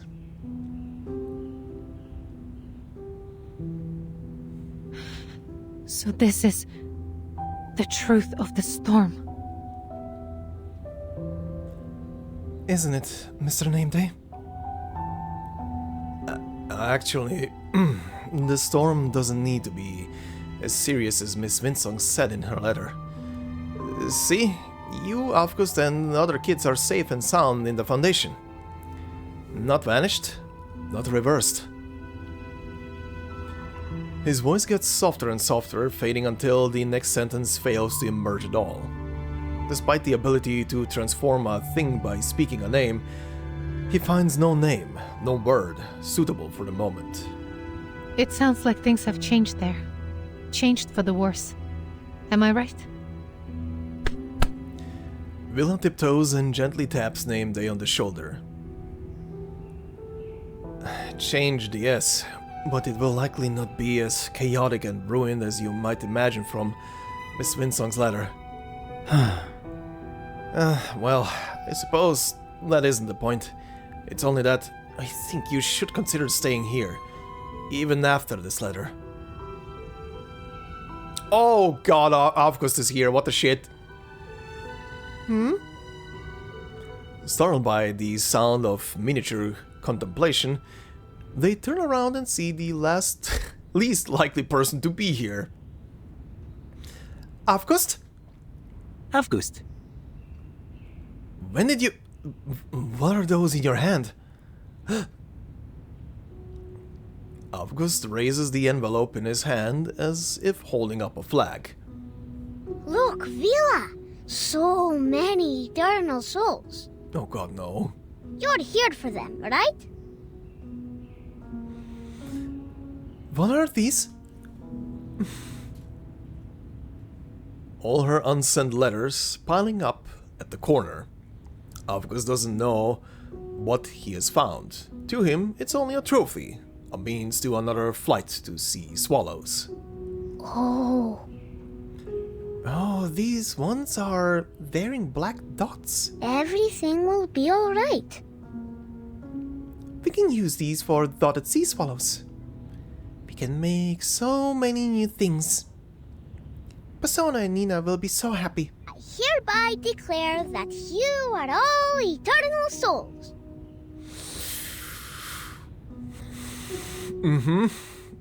That has meaning right now. For those letters. Avgust. Considering every letter was kinda addressed probably at another person. These are not internal souls. It will be fine. Avgust is right, Mr. Nameday. They could be anything we think they are, including eternal souls. They're nothing special anymore. They aren't going to be of any other use. I'm sorry. You don't have to. As I said, you have your job to do. And I also have mine, even in this situation. She breathes out. I suppose we are lucky you didn't send them. Now the children have some more paper.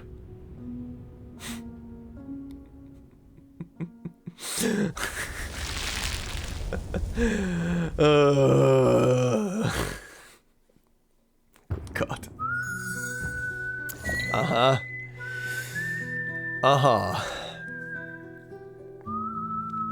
I mean, also, judging by this image here in the menu, I presume, like, the last or this very next node is gonna be maybe her going back to Rayashki to see the aftermath of the storm. Maybe? I don't know. Good God. Okay. Under the warm sun. Let's see. Almost done. It can't get more painful, right? That's one way to wrap up the story of the city. By having it goddamn erased. Time seems to be frozen in the utility room. The sound of breathing is the only sign of its passage. Staring at the pile of letters between them, both Vila and Nameday realize that their problems demand answers. Well? Comrade Windsong did not say whether it was a good idea to return. As I just asked, would you consider staying here, even after knowing what was in this letter? See? Your question shows you don't think the truth will stop me. Looks like neither of us have changed our minds. Vila shakes her head, taking the letter off the typewriter.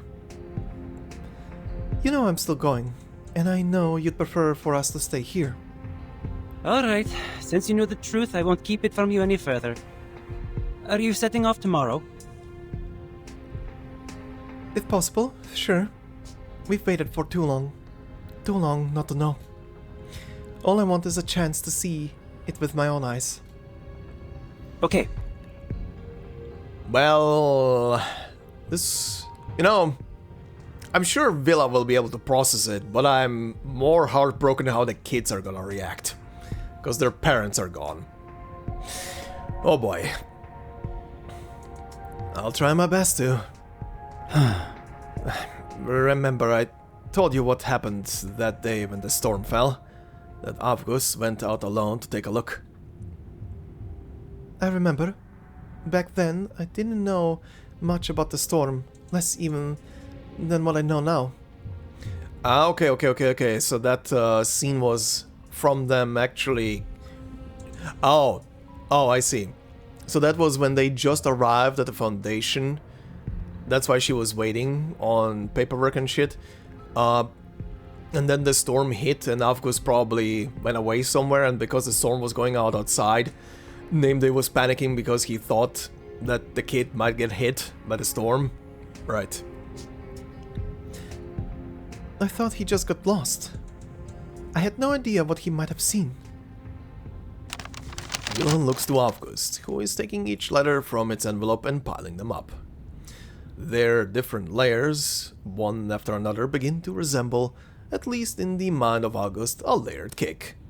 Hey! A Napoleon cake. Vila! Look, Vila. Thank you for the cake, but did you forget what I said, Comrade Avgust?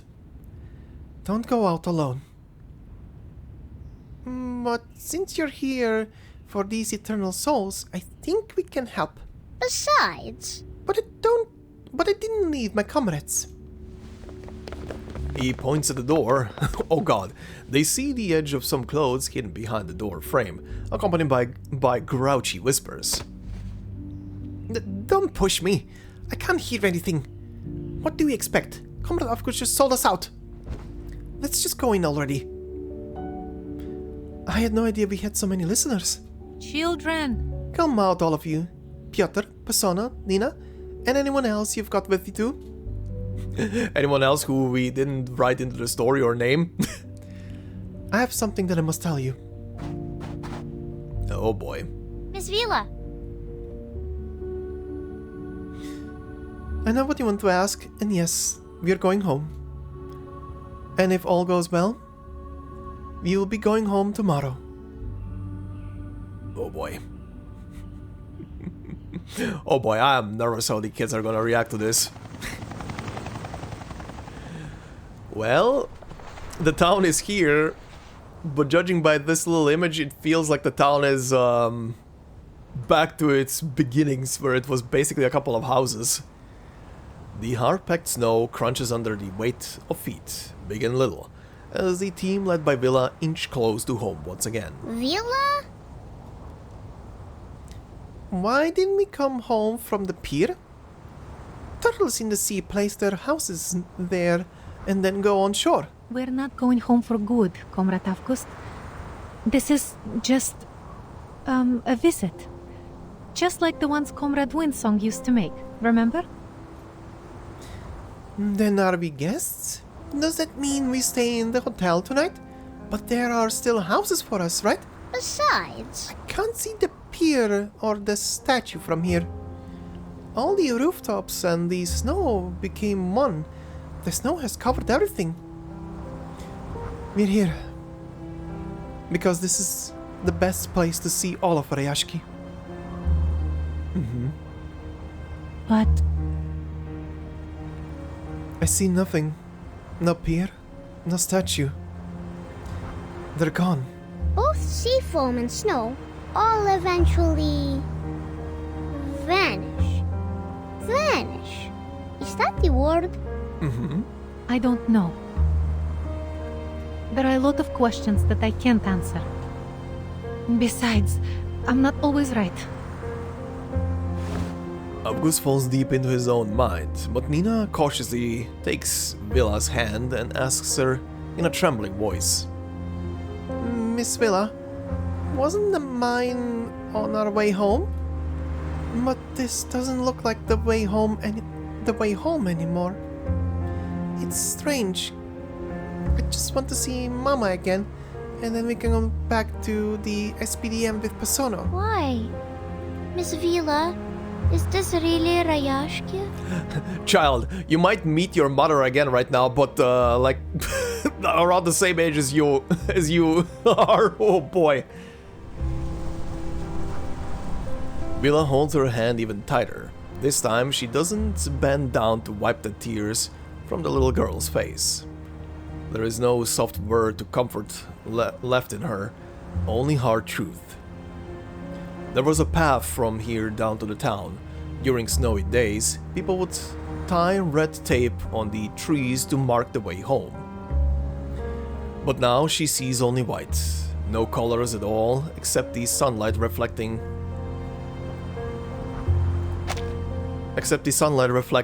on the snow. The road home is gone. Yes. This is still Rayashki. A moment later, she turns around. Let's go, children. It's getting cold out. It's time to go back. Vila? Is the visit over, Vila? Yes. It's over. Oof.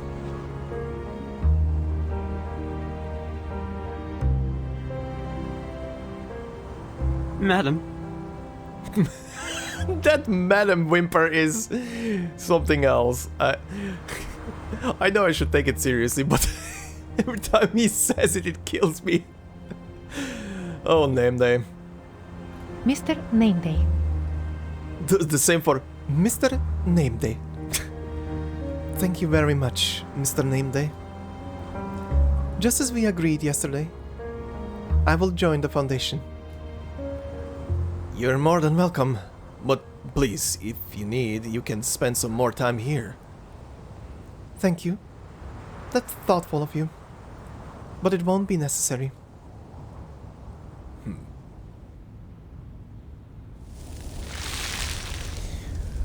Oh boy. Oh boy. Okay, well, the realization of your home is technically gone, yet not really, is basically pushing her to go back to the Foundation and the kids. Oh boy. Well, let's see how this ends. A song for the teacher. I were to take this one literally, and the kids compose a song for Vila. That would be sweet. Hey! Look, a sea swallow. Avgust holds a half-crumpled paper plane over his head, imitating a bird in flight. All those unsent letters just the same as any other waste paper. The building materials for folding birds and frogs. That's not right. You shouldn't fold it this way. Use these math papers to make dotted frogs. the ones that can jump if you flick them. But we already have so many frogs. No fighting! Damn, Piotr. I wasn't. I'm just saying he used the wrong paper. It's okay, Persona. We still have lots of paper. These seem nice. They aren't too crumply. Avgust, use this. Thank you, Comrade Nina. I think this sea swallow will do just fine. It's a little crumpled and looks a bit dirty. But these battle scars are like medals for a hero. Just like the one that saved our town. Oh.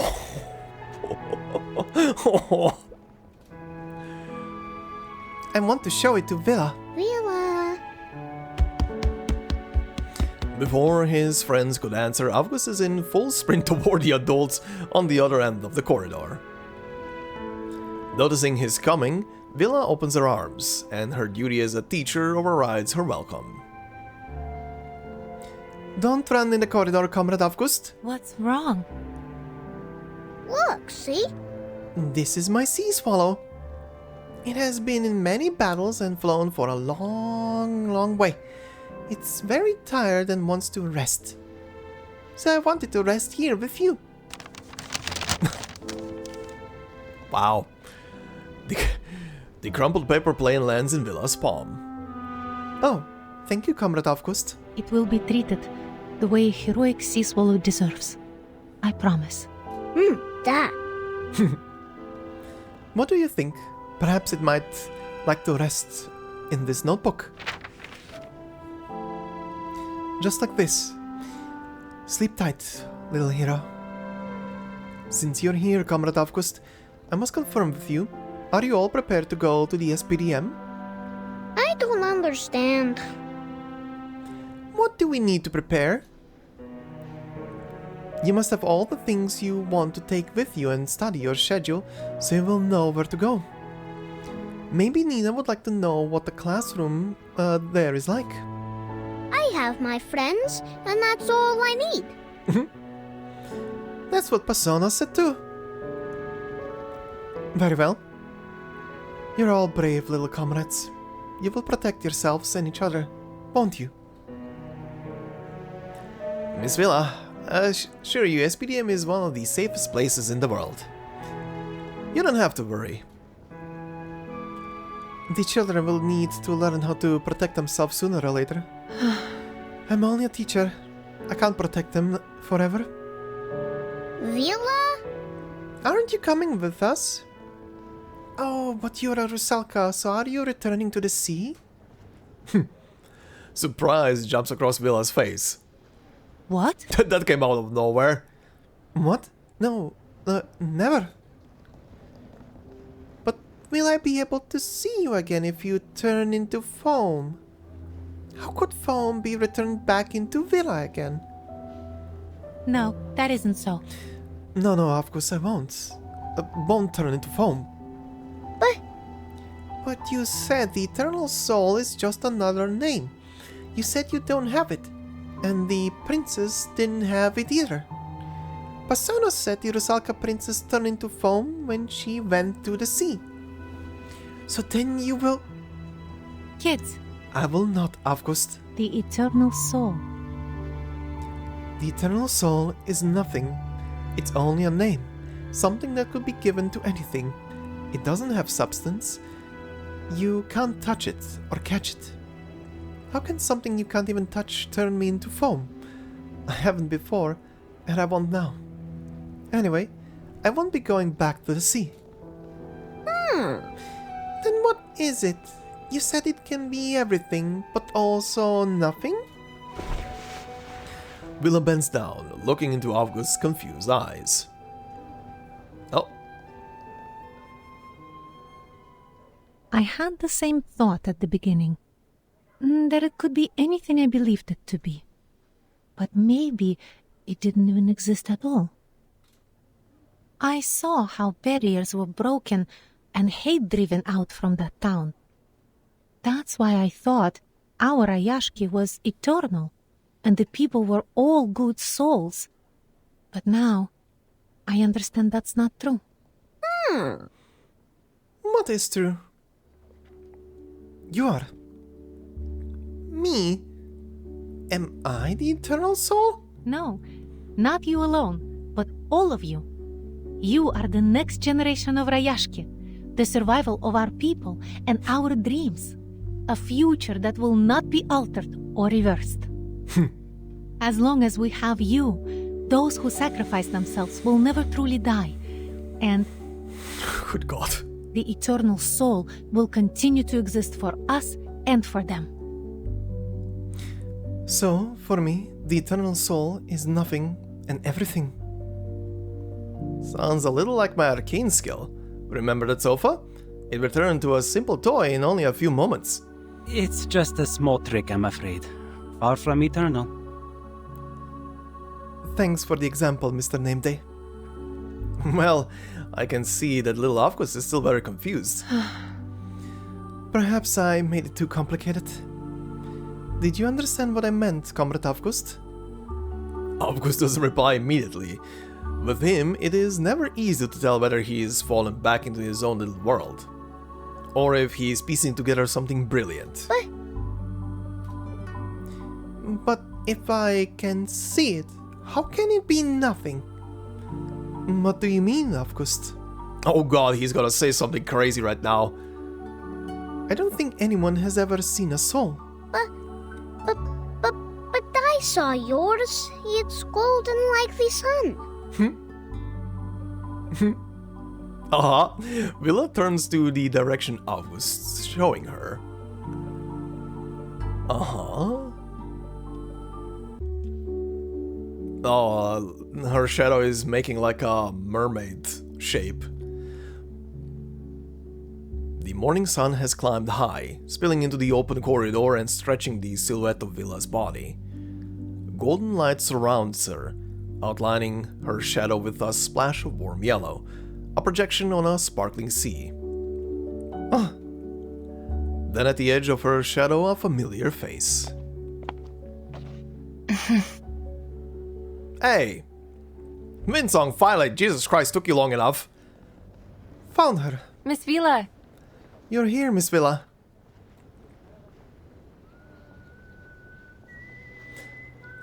Oh, little Avgust is here too, and a gentleman that I'm afraid I don't know. Hello to you too. Oh, hello. You must be Miss Windsong. Yes, that's right. I've come to prepare a lecture for the Far East branch. Windsong! It is good to see you too, Miss Windsong. I'm certain the children will be happy that they can attend one of your lectures before they go to SPDM. Now, let's go join the children, like we used to do.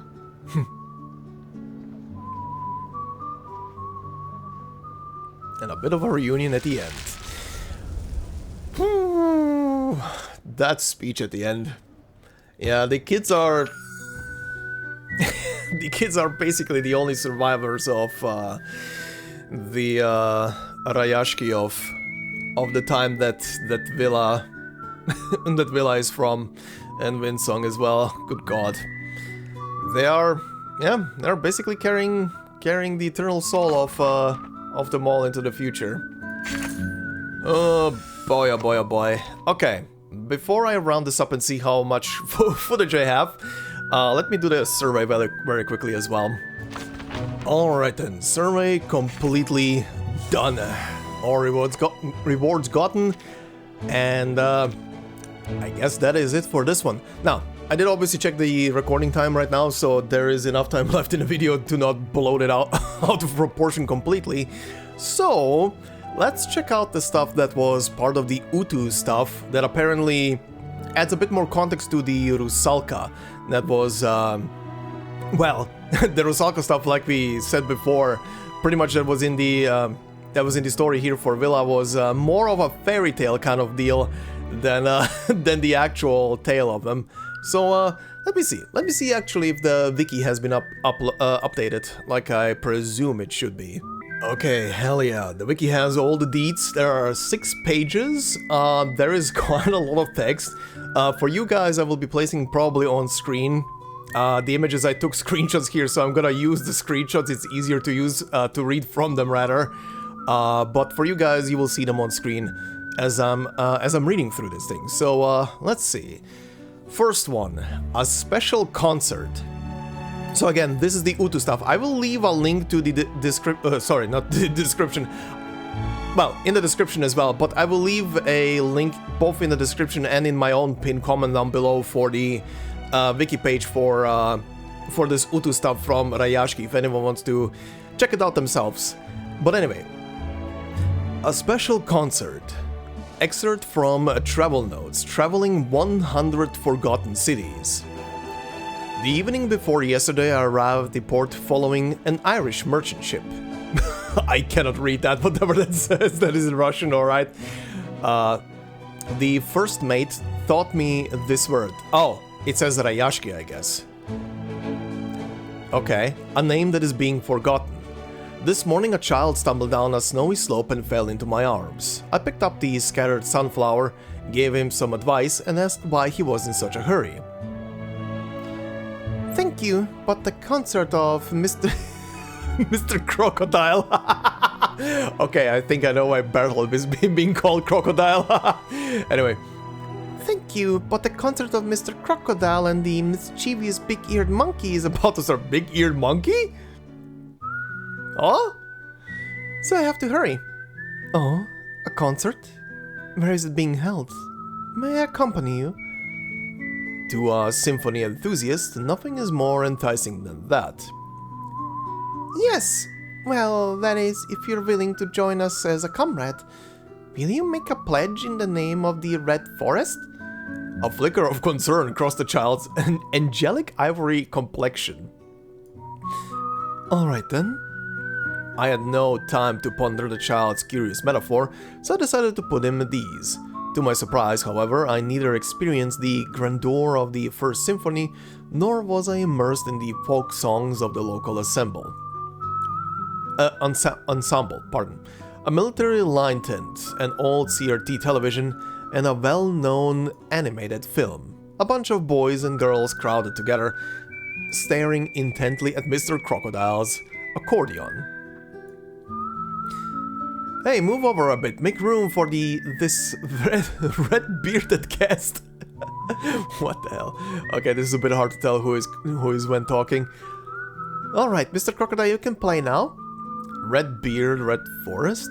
I couldn't help but laugh. A child's world is always so wonderful. Believe that brighter days are on the horizon, just like the blue carriage keep moving forward.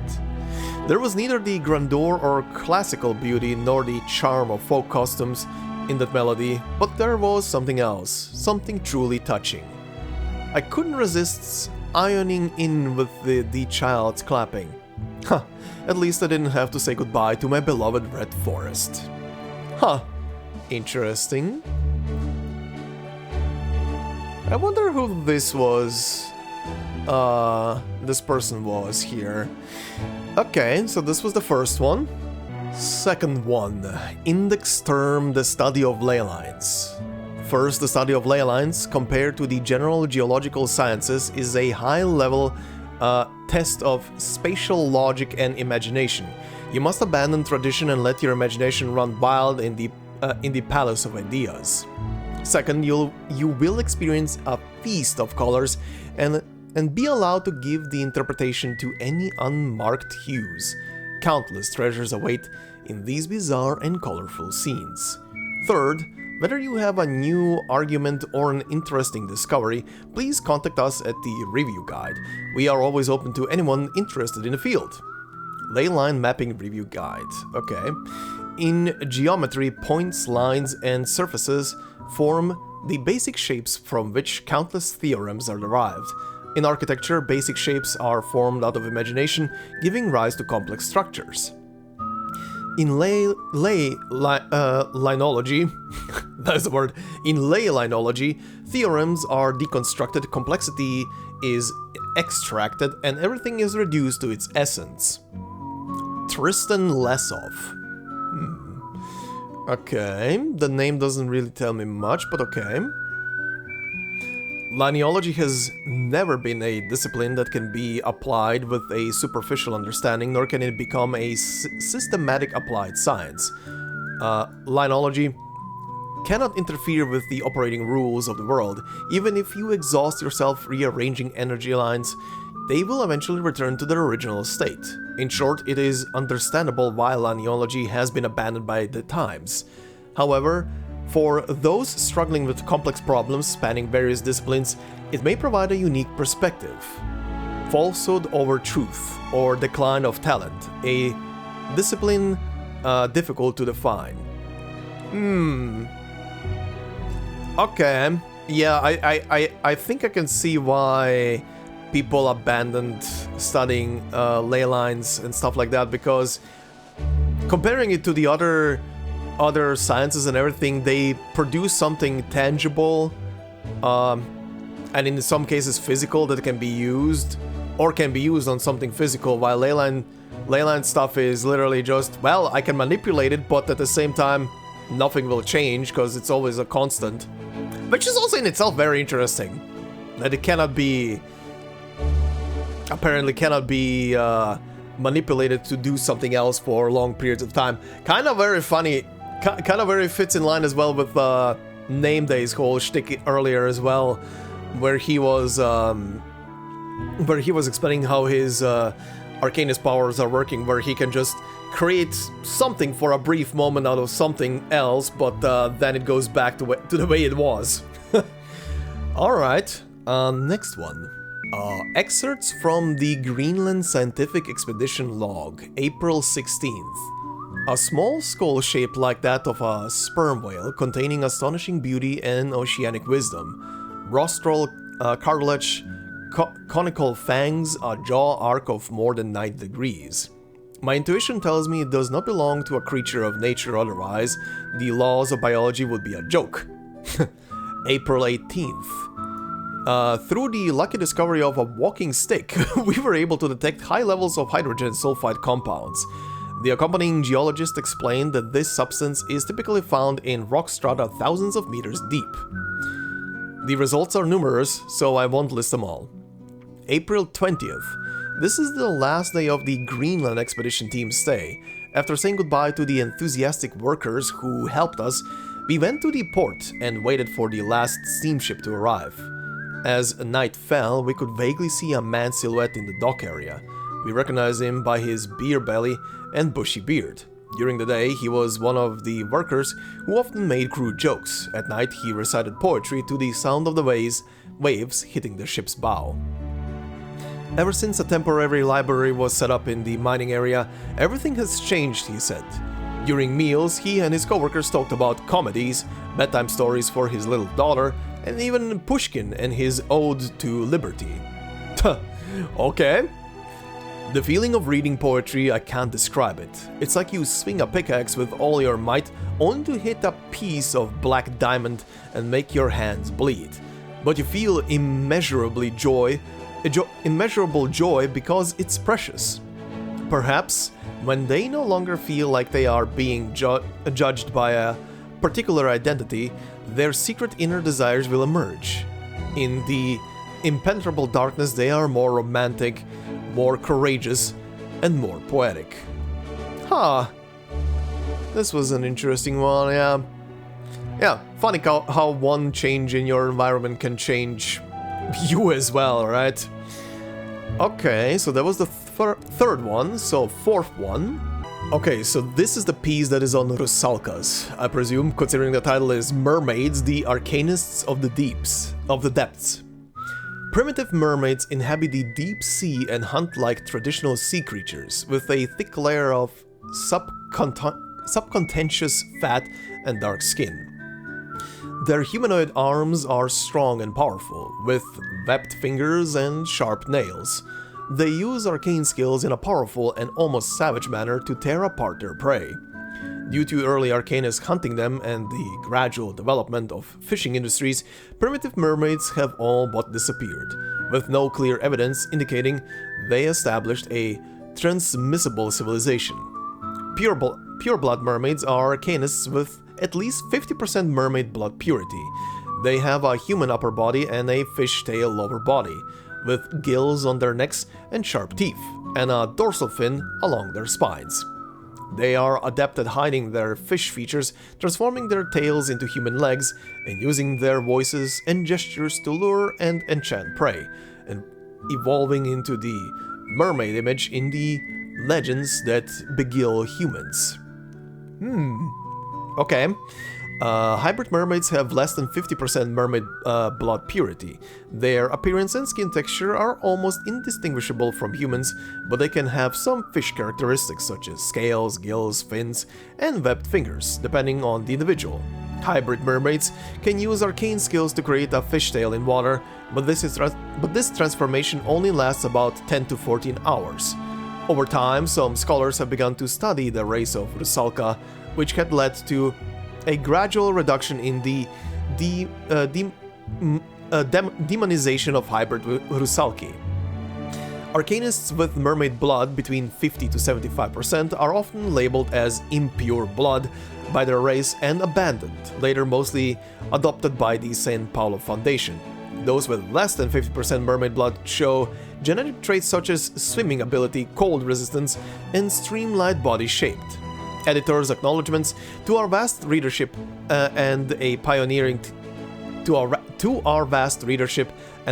teacher from a small northern town. Ha! The dedication, right, to those people. Yeah, okay, very interesting.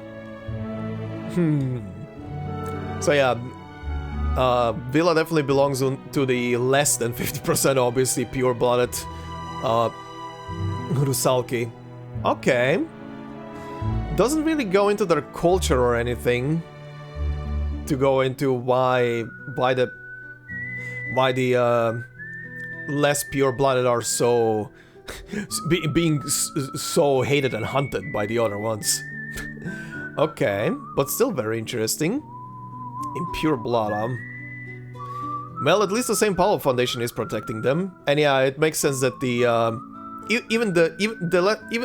even some with even lesser percent of pure bloodness have like innate abilities like what is mentioned here, like the cold resistance, a specific body shape. Makes also sense. But yeah, this was very interesting. Okay, well, we have two more. Okay, number 5. This, by the title, also seems to be about the mermaid, so let's see. Excerpts from the from the port management log. Where did I start reading St. Paulo? Jesus Christ. For the port management log, date February 5th. Assessment 2 stars. Port entry records. 1 diesel sailboat belonging to the Birmingham Community Travel Agency. Inventory records 5 bone chine tea sets. 3 newsboy caps. Individual donations. No outbound records. Admin's note. The tea sets have been stored in the cultural palace of the working people. In Knut's words, using a porcelain doll to serve wine? Drinking from that is no fun. Date, May 7th. Assessment 3 stars. Port entry records, 3 medium-sized steamships from Northern Ireland, Iceland and Greenland. Inventory record 20 tap dance comic books. What? 50 fish? Okay, I see. These are basically like deliveries that are being made to Rayashki. Like basically the commerce going in and out. Inventory records 20 tap dance comic books, 50 fish skin thermal underwear. Okay, 10 pickled puffins. Outbound records 5 rune commemorative medals, 5 copies of the Construction of Rayashki. Admin's note. Recently, noise complaints from the residential area have increased. Besides, who wants to smell stinky shoes mixed with rotten fish guts? Ugh, the damn Rayashki curse. I'm not kidding. That stuff can scare away even the most carrion-loving vultures. Supervisor's note. That stuff, in quotes, has been sent to the canteen. Also, watch your language. This is your last warning. Huh. Date, September 9th. Assessment 5 stars. Port entry records 5 large ferries belonging to the port of Marseille, France. Inventory records 50 boxes of Marseille handmade soap, 10 Spanish leather-lined pouches, outbound records, 20 cans of mashed potato salad, 10 boxes of premium specialty cheese. Look at them, exporting food and stuff. Admin's note: while drinking with the sailors, I learned that the dairy tycoon is considering marketing Rayashki cheese to the upper classes of French society. This could open up a new trade route for us. Supervisor's note: this has been reported to the municipal meeting room. Thank you for the report, comrade. If Comrade Evgeny were still here, he would be delighted by this. Oh, okay, very interesting. But yeah, if they make it with the cheese in the French society, they're made. They're pretty much made after that. Okay, very nice. This is a nice little log about how Rayashki is slowly prospering as a trade port. Okay, one more. Okay, and the last one. Let's see, a corner of the square. Commemoration area. A statue of a polar bear. People love its reaching out gesture. A broken wooden plank. First excavation. Historic moment. Representatives of both sides shaking hands. A hidden inscription. To the ore, to the people, to the future. Fitness area. Rayashki Elementary end-of-term physical tense. Hey, what moves are the seniors tested on? I've forgotten them all. Pull-ups, flips, and sheep jumps. Sheep jumps are tough. I can never keep my legs together. Luckily, we won't be tested on them this year. By the way, want to make a bet? I bet this year's champion will be Brother Pasolo. Huh, great. What an easy win for me, Comrade Nina. Comrade Nina is the best. Huh, don't be so sure. Brother Pasolo is the prince of gymnastics. I'll bet 2 pieces of Alenka. Don't back out later. Rest area. Very interesting. I'm just stopping here for a second because this conversation seemed like it's definitely the kids, but I wonder if it's the kids when they're older. It's the flow of the conversation seemed way too older than how they are right now. Anyway, rest area. The young children don't understand why is it always so loved by everyone. Why do some people paint it, some clean it, and some cover it with a coat during a snowstorm? The older children have learned not to shake it or dirty it.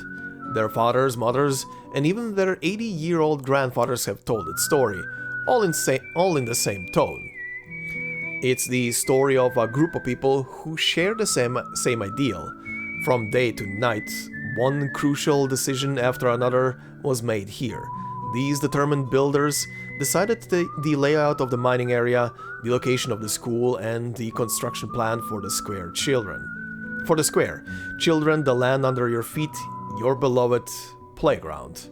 The people will not forget, nor will they let the children forget. The laughter and joy you see now is the realization of the vision of their predecessors. Okay, a nice little sentiment there at the end. And that is also the end of it. Also, very quickly, I would just like to add, because on the cards that you're going to be seeing on the screen, it shares special concert with like 2 of them, then the mermaid stuff with like, I think 4 of them? Yeah, 4 of them. But the cards individually were titled Red Forest and Concert. That was the first one. The second one was Neglected Theories. The third one was Note from a Scientific Expedition. Fourth one was Rusalka. Fifth one was Port.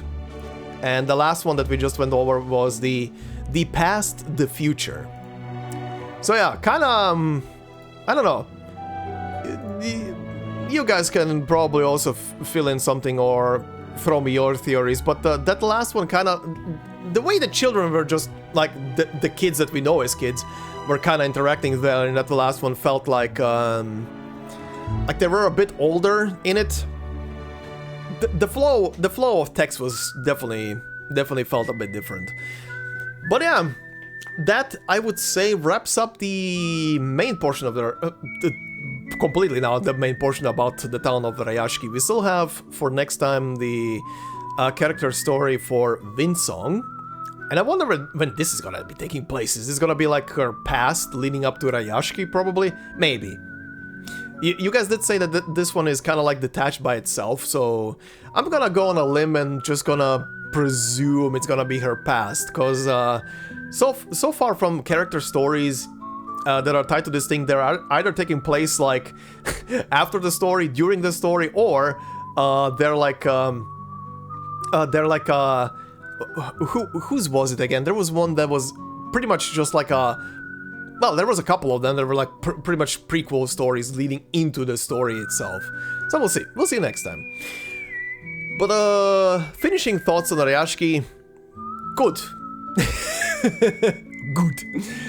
But yeah, no, very good story, very heartfelt, and definitely hit some chords about the whole shtick of them trying to find their own place, survive, keep moving on into the future, and yeah, then the storm happens. Great. Good God.